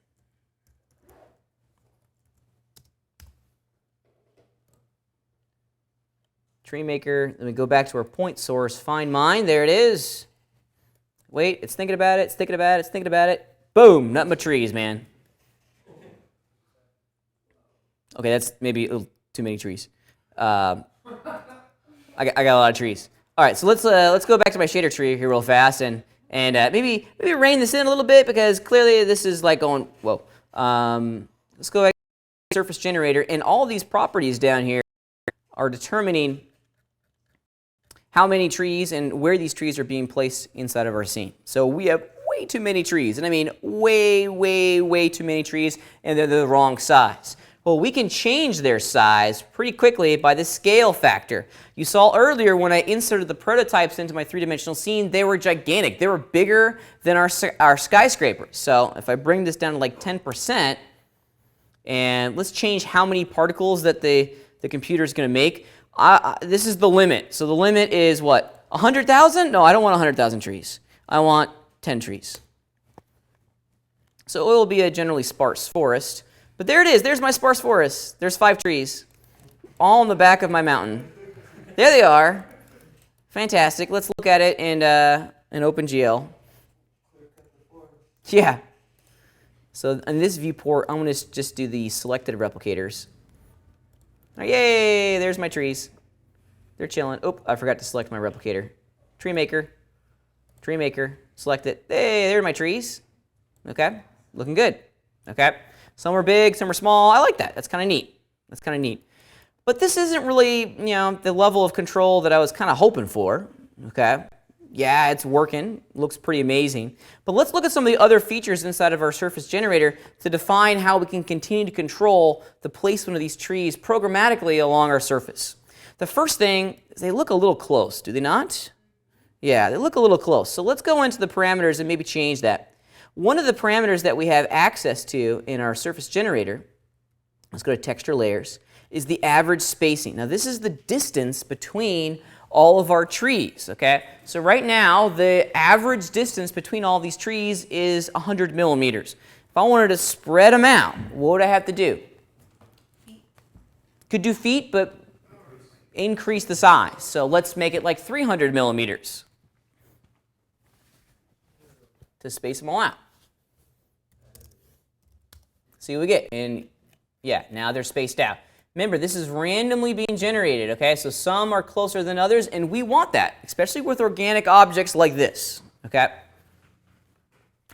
However, what if we wanted to control it a little bit more, okay? You can also define the minimum spacing too. So if you wanted it to be, you know, let's say the average spacing is 300 millimeters apart, but the minimum spacing is 200 millimeters away from each other. Yeah, now we're kind of getting something that's a little bit more uniform. So you have a lot of control here, but not tremendous amount of control.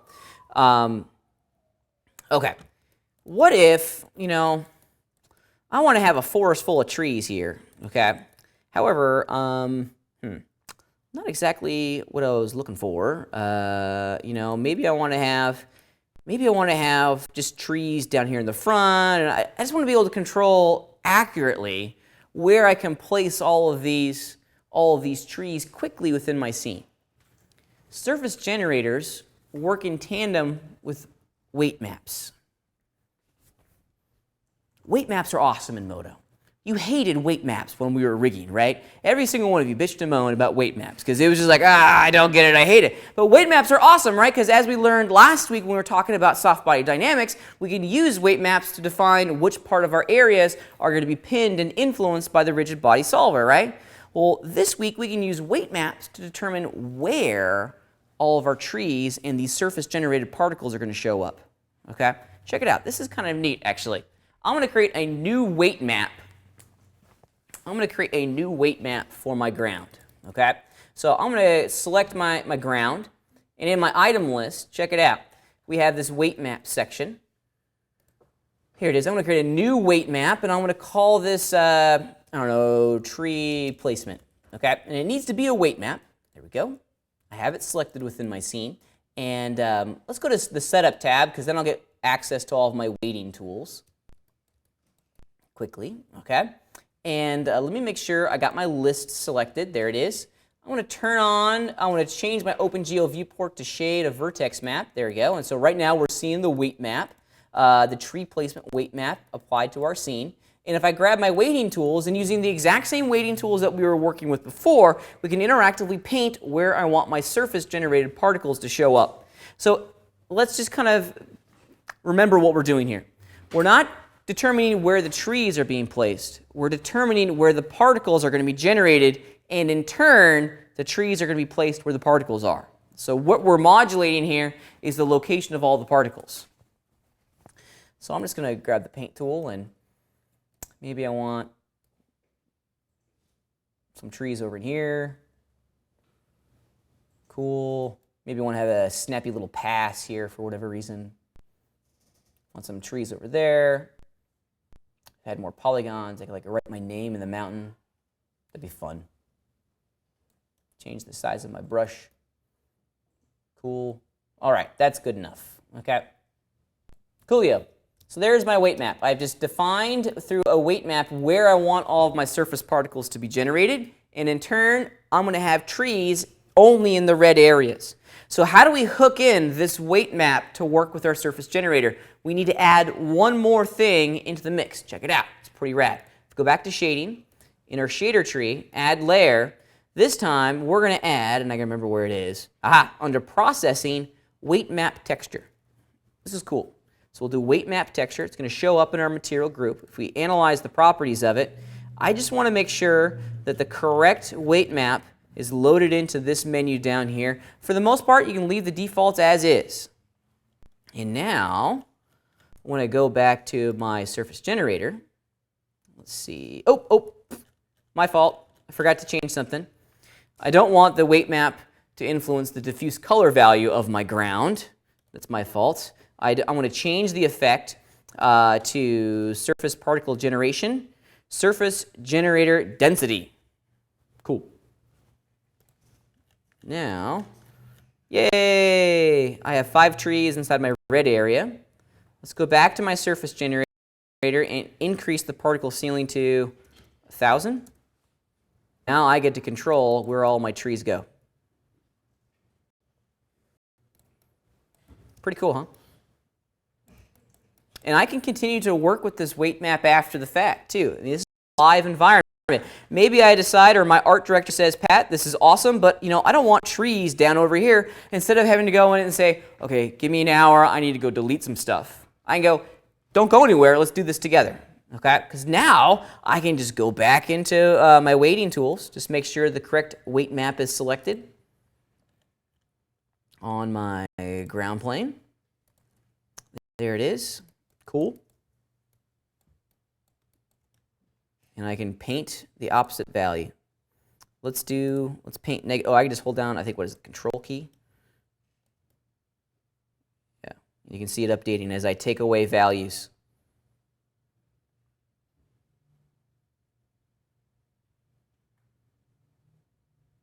Pretty cool. We like the particles. We like the particles a lot, actually. Yeah. So adding the weight map is really easy. You just got to go into the Lists tab on that item, and under the weight map section, just New Map. Let's see what we get here as we do a RayGL preview. All of our trees should pop in. And we can continue defining how these trees are going to be organically drawn on our scene by going into the replicator and adding some random twists, some random scales, some random placements to ensure that it really does look like an organically grown forest instead of a computer-generated replica forest thing. Okay.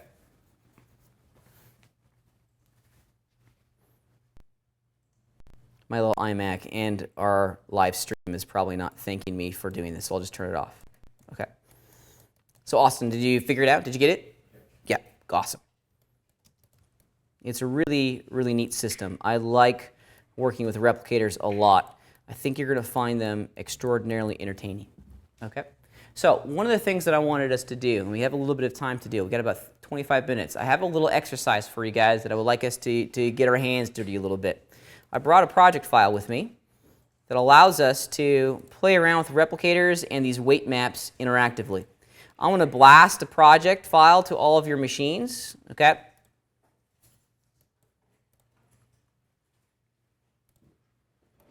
Leafless tree. Okay. Should be on the desktop of all your machines. If it's not, let me know. I'll individually send it to you guys. Okay. Let's open it up and just take a look. Okay, leafless tree. It's just a single tree sitting at the origin of our scene. And we're going to use both the replicator system and these weight maps to put leaves on this tree. Okay, that's the idea behind this. Okay, is that I'm not placing individual leaves on this tree. I want to use the replicator system and these surface generators to define the placement of the leaves across all the branches. So let's walk through this together. Everyone get your hands dirty a little bit. I want you guys to walk away today understanding how to use replicators. So as a review, what do we need to have in order for replicators to work correctly? Point source. Point source, okay. What else? Prototype. What's the third thing? The actual replicator itself. So there's 3 items that we need to have established inside of our scene for it to work. Let's do the easy ones first. Let's add our prototype, which is going to be a leaf. If everyone goes into the layout browser, the layout tab, Modo actually ships with a whole series of leaves. Have you ever wondered why all the trees inside the preset browser don't have leaves on them? Well, this is why. I'm about to show you how to change all that. So if you go into the trees, or excuse me, into organic, here we go. Here's a folder called leaves, and I have a whole bunch of leaves. I'm just going to pick one at random. Oh, I want to pick the red one. There we go. And just double click on that and physically add it into your universe. Now, it's going to be inside your tree because the leaf and the tree are chilling at the exact same spot. Okay? It's in the, what is it? Organic, right?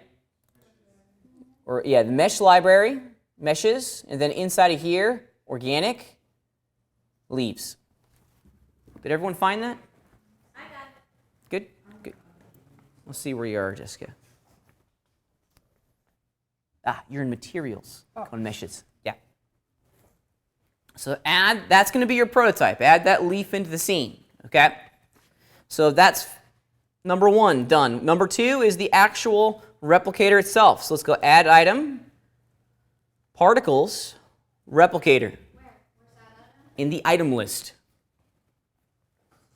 That item? Add item, particles, replicator. Once you have your replicator inserted into your scene, there we go. Start going through its properties and plugging in the prototype. We haven't done the point source yet, but we can get the leaf going. So the leaf is going to be the prototype. Now, let's kind of figure out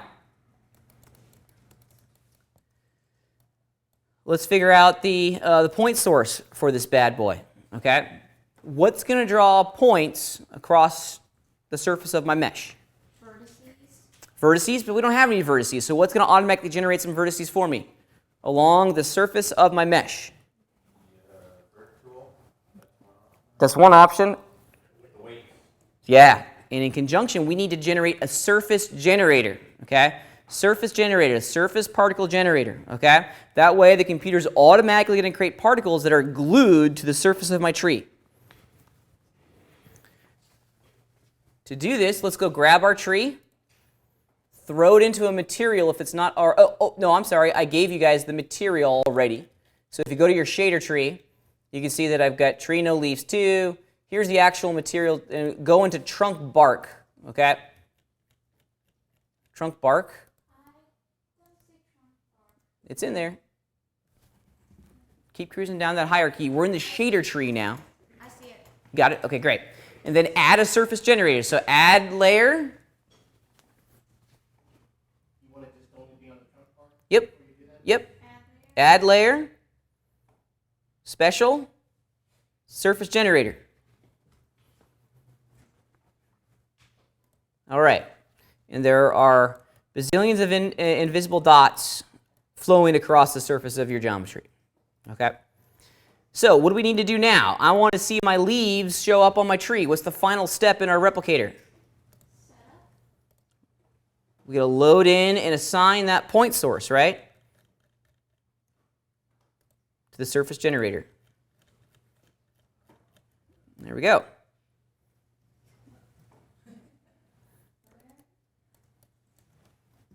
So go back to your replicator and assign the point source to your surface generator. Because the surface generator is creating particles. Yep, there you go. No, go back into item list. Replicator, you got it. You've already loaded in the prototype. Let's load in your point source. There you go, as the surface generator. There we go. You're lost. Okay, where are we? All right, did you make the surface generator? No. No, okay, so you have your leaf. There's your leaf, okay? Let's go over to our shader tree. And here's the material group for the tree. Open it up. That one, good. Keep going all the way down until you see the bark one. Now inside of trunk bark, let's add our surface generator. Yeah. So add. Layer, yep. Special, because it's special. Surface generator. Okay, cool. Now we have something that's making particles on our tree. Okay. So we have our prototype, we have our particles, but our replicator is not directed towards that particle generator. So let's go mess with our replicator. Yep, there we go. I just added it. Let's look at the properties. And okay, so we need to load in the leaf as the prototype because that's what we want to copy. And then under point source, surface generator. There we go. Let's see, where are you at? Well, Oh, you're close. You're not too far no, behind. But, Yeah. it's rocked. So you're working with a different. Oh, is that the leaf? Yeah. Okay, that's fine. We're not going to mess with the leaf. Oh, okay. Yeah. So you already have the So, surface yeah. generator. Let's go. Let's look at your replicator. Oh, let's add your replicator. That's the step that you missed. Oh, Add item, okay. particles. Yep. Okay. And now let's plug everything in down here under instancing. What's going to be the prototype? What's going to be the element you want to copy? Okay. Aspen. Yep. And then the point source, Source is Aspen. surface generator. Oh, okay. So, There we go. Oh, I see. And now we have leaves. Oh, thank you. Is anyone else stuck? Kind of getting it?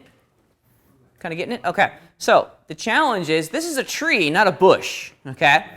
I only want leaves on the branches of the trees, not the trunk of my trees. Here's the challenge. How do we get the leaves only showing up on the branches, not the trunk? Weight maps. Weight maps. Okay, because now we can modulate through these weight maps where these particles are going to be generated along our mesh. All right, as a review, let's just walk through this process together as a class, and then we'll get our hands dirty. So I'm going to go to my tree layer now. So tree, no leaves, O2.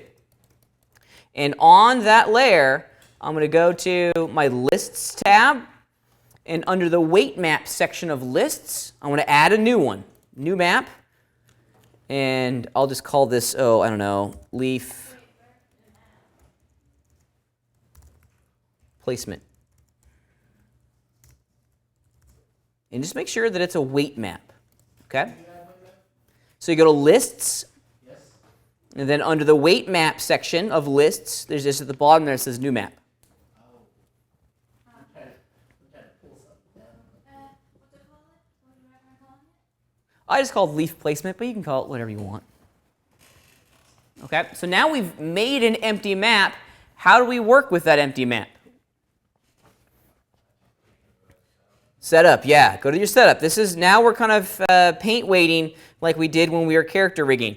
One of the things that I would recommend to do, and this is a great workflow modifier to make it easy and clear as to where all of these weights are being applied, change your OpenGL viewport to show all of your vertex maps, or whatever the selected vertex map is.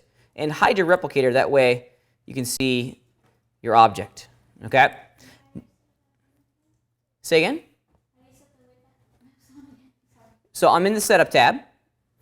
Setup tab, and I'm going to go to the weighting section. Weighting section, okay? You're more than welcome to paint your weights on. I'm just going to paint on, but that might get a little tricky because they're, it's kind of small. I just marquee highlighted the branches. Yeah, I think that's probably the best way of doing it. I like Mr. Ty's method. If you just grab the verts, okay, and I'll do a little middle mouse button selection here. Grab the areas that you want to have leaves, okay? Just grab those vertices, and that's all I'll do for the time being. Then you can go adjust weights and define it as a value of 100%. There we go, and they should go red. So wherever we see red, that's where we're going to have leaves. Wherever it's green, we're not going to have leaves. Everyone do that. Everyone at least get a couple of your tree limbs. How do you get rid of the vertex? The Boxes? Yeah, oh, just turn them off. Turn off the replicator, the visibility of the replicator. Yeah. I'm Yeah, just get a couple branches going. Don't have to get them all. Cool. Looks like everyone's getting a couple branches painted in here. I like adjust weights because it allows us to do a lot of polygons, or excuse me, a lot of vertices all together at once. Good, good, good, good. All right. On the top, vertices or Yeah, you can do both.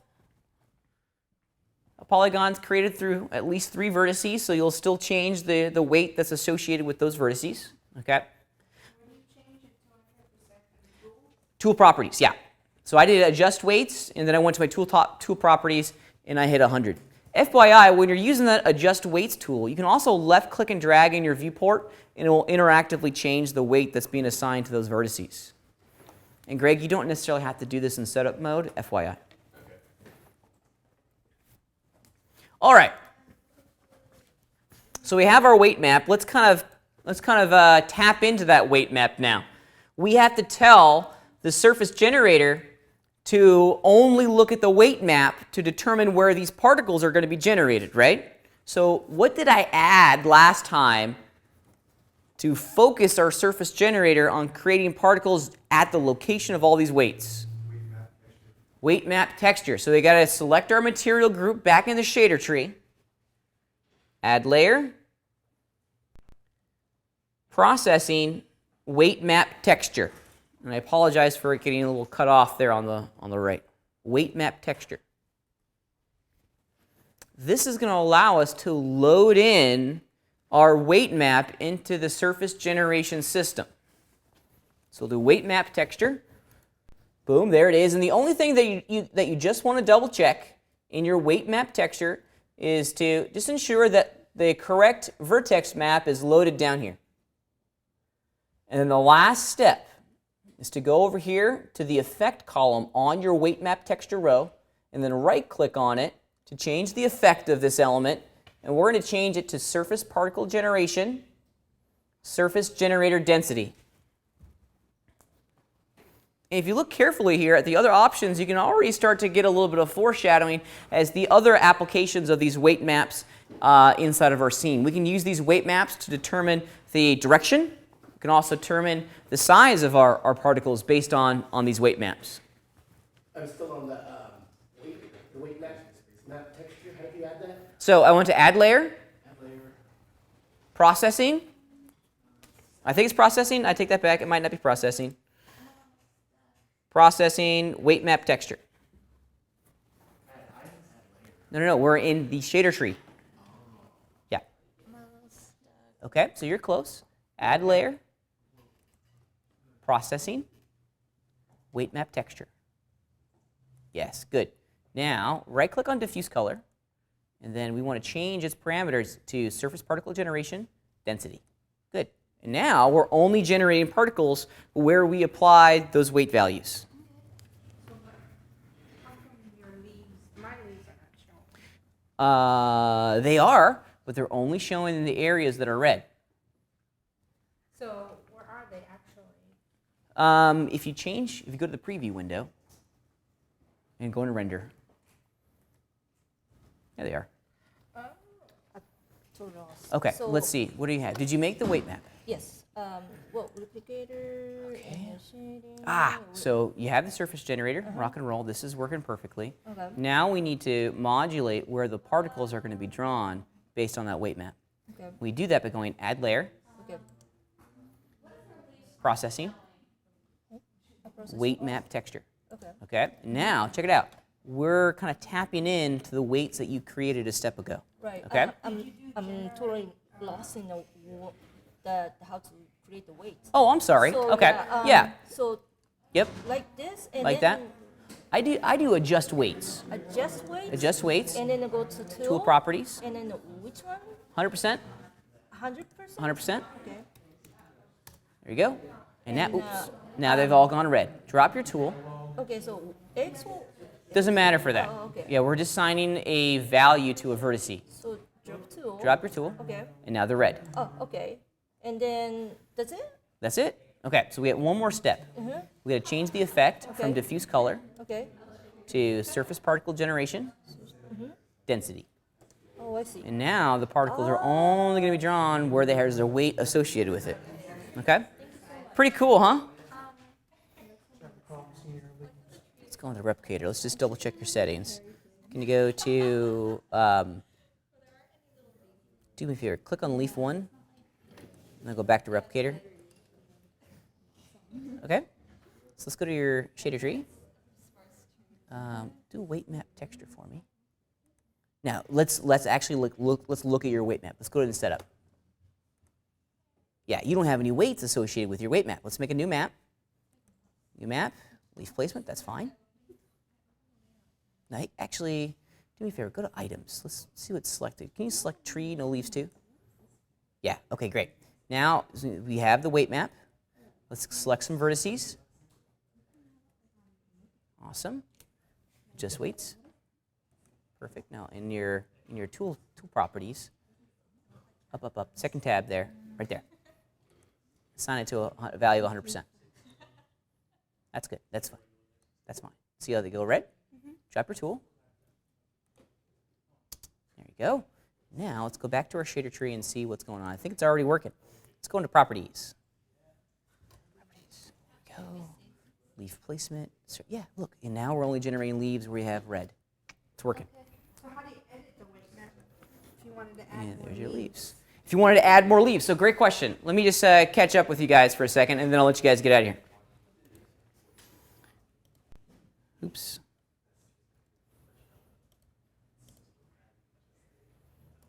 Okay.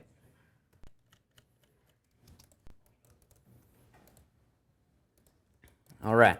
So if you wanted to add more, leaves on your tree, remember your surface generator is determining how many of these things are showing up on your screen. Okay. So there's a couple things that we can do. We can decrease the spacing, which will give us more room. Now I'm getting more leaves showing up on my trees. Packing them in there. Awesome.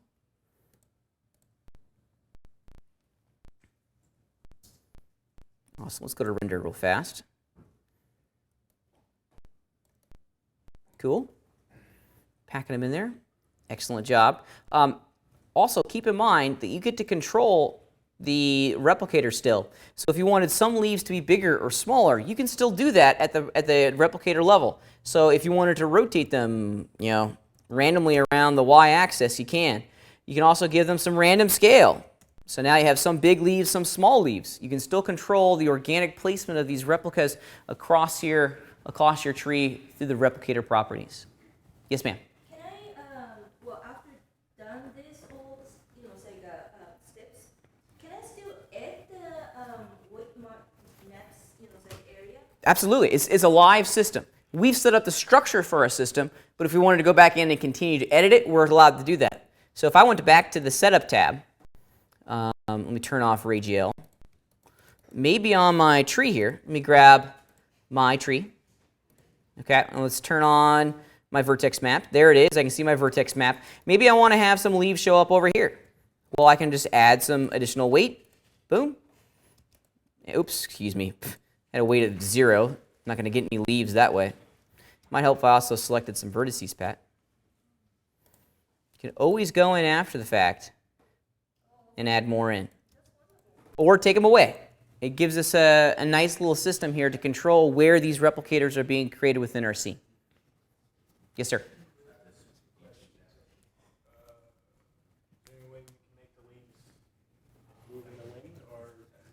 That's not impossible. We're going to save that for later, though. Another question. I don't even know what I'm talking about here, but if I was to want to, probably not for a tree, to texture something like this, on the ambient occlusion map, would the shadow show up for each individual leaf or no? For the trunk of the tree, is that what you're talking about? I don't know. I've never actually tried to bake an image map where replicators are a part of that process. I really don't know. Yeah, give it a go. See what happens. Randomness. So if you change a seed, you're going to change the pattern that's being drawn on the tree. How do you do that again? Add the other weight Yeah. on it? So, select some vertices over here. Most of them are selected. Yeah, there you go. Or just select these vertices. So drop your selection. There you go. And just select these guys. Okay. That's good. Perfect. Now, same process. Adjust weights. Go to Tool Properties. Put it to 100. And now, once they get up to right around 100, we see some leaves. Okay. Yes, sir. How do I get my leaves to show up? All right. Let's see. You don't have any weights. You don't have any weights associated with them. Let's go back to items. Items? Yep. Select your tree. Got it. Okay. Lists. Lists. Okay. So that you have the weight, or you have the map. We don't have any weights associated with that map. Let's go to our weighting tools. There we go. Now let's select some vertices. Doesn't matter what. I thought I already did that when I did this and it showed up on here. Yeah. I don't know what's happening. I don't know. Adjust weights. Okay, let's select some verts first. Where do you want your leaves to show up? Well, I started just doing it like this. Okay. Hold down your middle mouse button. Drag out a box. Middle mouse button? Middle mouse button. That's what I was trying to figure out how to Yeah, get there you go. Oh my now, do in a box. adjust I'm looking weights. over here holding shift, Yeah. all kinds of things. Do it. Middle. Middle. And then shift to add it. Yep. Man, I'm cooking now. This is PFM right here. Okay, Fucking let's adjust weights. Just weights. Got it. Yep. And under our tool properties, you can assign a value of 100%. That's what I didn't do. I didn't Yeah. add any value to that tool property. Oops. So other way. There we go. 100%. Or close to it. There we go. Let's drop our tool. Up tool. And let's go back and see what we got here. Go under weight map. Weight map Let's look generator, at properties. properties. Yep. And do texture layers for me. I was on there And leaf before. placement. Okay, so that's all loaded in placement. correct. So here's the other thing that we missed. We got to change the effect from diffuse color. Right click on that, and we want to go into surface particle generation density. All right. So we're not seeing anything yet, but that doesn't mean it's not working. Let's go into items and explore our replicator. Oh, your replicator is also off too. That's why. Oh. Was this from before, or is this? I think this that is the may- original right here, that's the- because it has yeah, it on the bottom and the base. So let's do this. Instead of the point source being the tree, let's have the point source be the surface generator. There we go. And now the leaves are only showing up where it's red. Cool. So the surface generator is like blasting a whole bunch of dots along that perfectly are glued to the surface of our mesh. And we're accessing that in the replicator. Now, do you have to be in setup for all this? Nope. And Well, the setup tab don't necessarily have to be in the setup mode. I think it's easiest done inside the setup tab. A question. Yeah, How can I change the leaf size? on the replicator. On the replicator. And the replicator properties, you can change the randomness of the leaves. This one? Texture? No. Ah, it's being cut off. Click on the double arrows. Oh. These guys. Okay. There we go. So random offset, that's placement. Twist, and then scale. So if you wanted some to be big, some to be small, that'd be the place to do it. All right, pretty neat, huh? This replicator system is amazing. It is the reason to jump into the Motoverse, in my opinion, because it changes the game on how we duplicate things. I honestly can't live without replicators anymore. If you take this to the nth degree, there are a tremendous spectrum of applications of replicators. Let's talk about it a little bit and get it into production. Of course, the obvious things are organic objects, trees, bushes, rocks, things like that. Don't want to do grass with it, FYI. Don't do grass. The Moto fur and hair system is better at doing grass than replicators, okay? However, we can also apply this to areas where we just need to have a lot of detail, okay? Sean's making a city. I know Cyrus is also making a city, okay? This is a great way we can make maybe 8 or 9 different building prototypes and then use the replicator system to, boom, populate all this, our city out pretty quickly, okay? Shoot. I thought I had it with me, but I don't have it with me. My train that I showed you guys. There's like a bazillion little rivets that are on a portion of the train. Those aren't mesh items. Those are replicators, okay? All the little lumps of coal that's in my coal car are replicators, okay? Because I can blast out a whole bunch of geometry quickly and not have to worry about it taxing my render system when I'm done, okay? Shoot, I even went as far with replicators. I have a passenger car on my train. Well, each window of the passenger car is identical to each other. Well, instead of doing straight up mesh clones, I replicated them. I made one, and then I replicated them about 20 times, okay? It's kind of like instancing in that way, where we still get to control what the prototype looks like, but if it's not moving, if it's going to be static, and we know it's not going to be animated, why not replicate it, okay? It's pretty cool. I love replicators. I honestly can't live without replicators anymore. For me, the replicators are kind of like the work plane. It changed my perspective on how to approach 3D modeling, and it's awesome. Shoot, you guys saw that train station that I was working on last week in our animatics, right? Well, I'm modeling each individual shingle on the outside of the train station.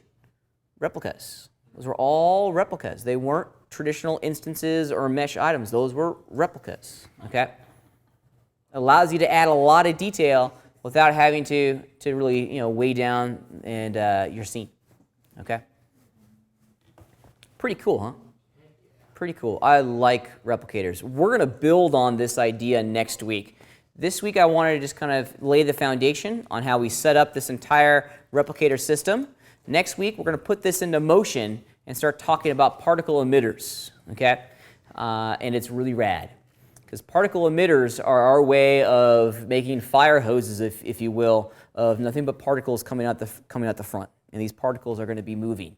And we can have these particles interact with the other elements within our scene pretty quickly. It's pretty neat. It's very neat, actually. Particles. Oh, I forgot to show you something. Let me show you something really fast. Think of this. This is cool. This is the last thing, and then we'll stop for the day, okay?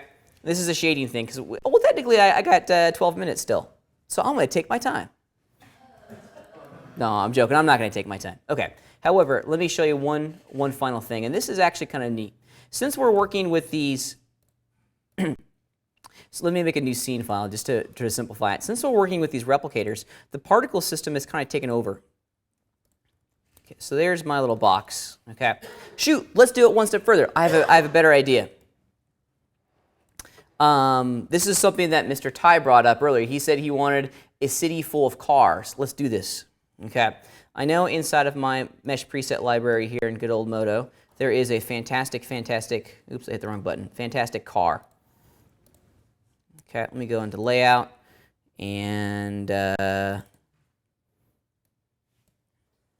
vehicles, automotive, pick a car, any car. How about a hybrid, because I'm an economical guy. I care about our environment. Okay. Awesome. So there's my groovy little hybrid. Let me just check my shader tree here real fast. And I need to see. Yeah, okay, we're good. All right, so I need to have a fleet of said cars, and I'm going to use, I don't know, let's just do this. Let's go ahead and create the replicator, particles replicator, and I'm also going to create a new mesh item that I can use to place all my verts inside of. And I'm just going to use the vertex tool to very quickly throw down some verts. Okay. Shoot, let's plug in the details of our replicator first so I can see their effect and placement inside of our scene. So the hybrid's going to be the prototype. The point source is just going to be mesh. And now, when I left click and drag, I get a car. Awesome. There we go. So I'll have a little fleet of cars. Excellent. But that's not exactly the most realistic, kind of fleet of cars. Car dealerships are never going to give you 5 perfectly blue cars. They're going to give you different color cars, right? So I want to have each replica be a different color. Okay. This is kind of where the power of replicators takes over, because ultimately what we're doing here is that we're creating particles. And on the back end of the Modo system, each particle has to be different from one another, right? The computer has to manage these, and the way it manages them is by assigning them a number. Okay? We're going to tap into that particle identification number, and we're going to use that information to drive a render. Because I want each one of my cars to be a different color. Okay? And I'm not going to do this by hand, okay? Because I don't do that. Okay. So here's my preview render. It's loading in, and let's just change this a little bit. Awesome. Shoot, while we're at it, let's go for it. I'm going for the gold here. Where am I going? Meshes. Bless you. Autosave. Ah. Okay, basic. Shadow catcher. Let's make sure, yep, all my cars are in there. Okay, all right. So check this action out. This is actually really, really neat. I'm going to find the specific material group that's responsible for driving the diffuse color value of my car. So here it is. It's a gradient. Fantastic. Okay. It's a gradient. And inside the car paint material group, let's load in, or let's change what's driving this gradient. Okay. This actually works out in my favor here, because gradients are a great way for us to transition between colors. So let's define the colors that I want my car to be. So maybe I want my car to be green. Does it change green? So no, I'm not. Oh, I'm changing the incident angle. That's okay. So I want a green car. I want to have a couple different colors. I want a green one. I want a blue one. I'll select that keyframe. I want a red one, because you got to have red. And then we'll have, I don't know, a white one. All right. Cool. However, the driver for our gradient isn't going to be the incident angle. It's going to be particle ID. And I got to remember where they place it. They change particle effects, particle ID. And let's see if this is going to work. Oh, it's under diffuse amount. I'm sorry, it needs to be diffuse color. There we go. Now we have some green ones, okay? But we still have some blue ones, okay? And that's entirely dependent on our gradient. Check this action out. If I need to have these things be closer in value. Right now they're going from a value of 0 to 1. So if I kind of ramp these down a little bit, compress their location inside the spectrum. See, I'm also going to select all of them and change their slope to stepped. That way they don't transition. Why are those two green and the rest are blue? That's going to drive me absolutely batty. Add a gradient. Say again? No, and that's a great suggestion. I really wish there was a way for us to view the particle ID. I would prefer that over most things. Okay, why is that not working? Was one going red? Yeah, there it is in the back. I guess I had just had their spacing off wrong. And yep, now one's going red here in the background. Cool, that one's red now. So we can just kind of go in and randomly assign colors based on a gradient. Because every time this particle is generated, it's going and looking at this gradient editor and is saying, I'm picking a value. Okay? I'm picking a color value that's going to represent the color of my car. Pretty neat, huh? I like it. I like it a lot. This is kind of this is the direction that we can go in when we start working with particles, is that we can tap into this particle system and start to layer effects on one another to make our objects look different. I do this all the time with roofing tiles because you don't want to have every single tile on your roof look identical to each other, right? If you go in and start assigning different color values to the roofing tiles, you can make them look as though they're truly random. Okay? It's pretty great. I like it. I like it a lot. Pretty rad, huh? Okay, your homework this week is to continue on the project.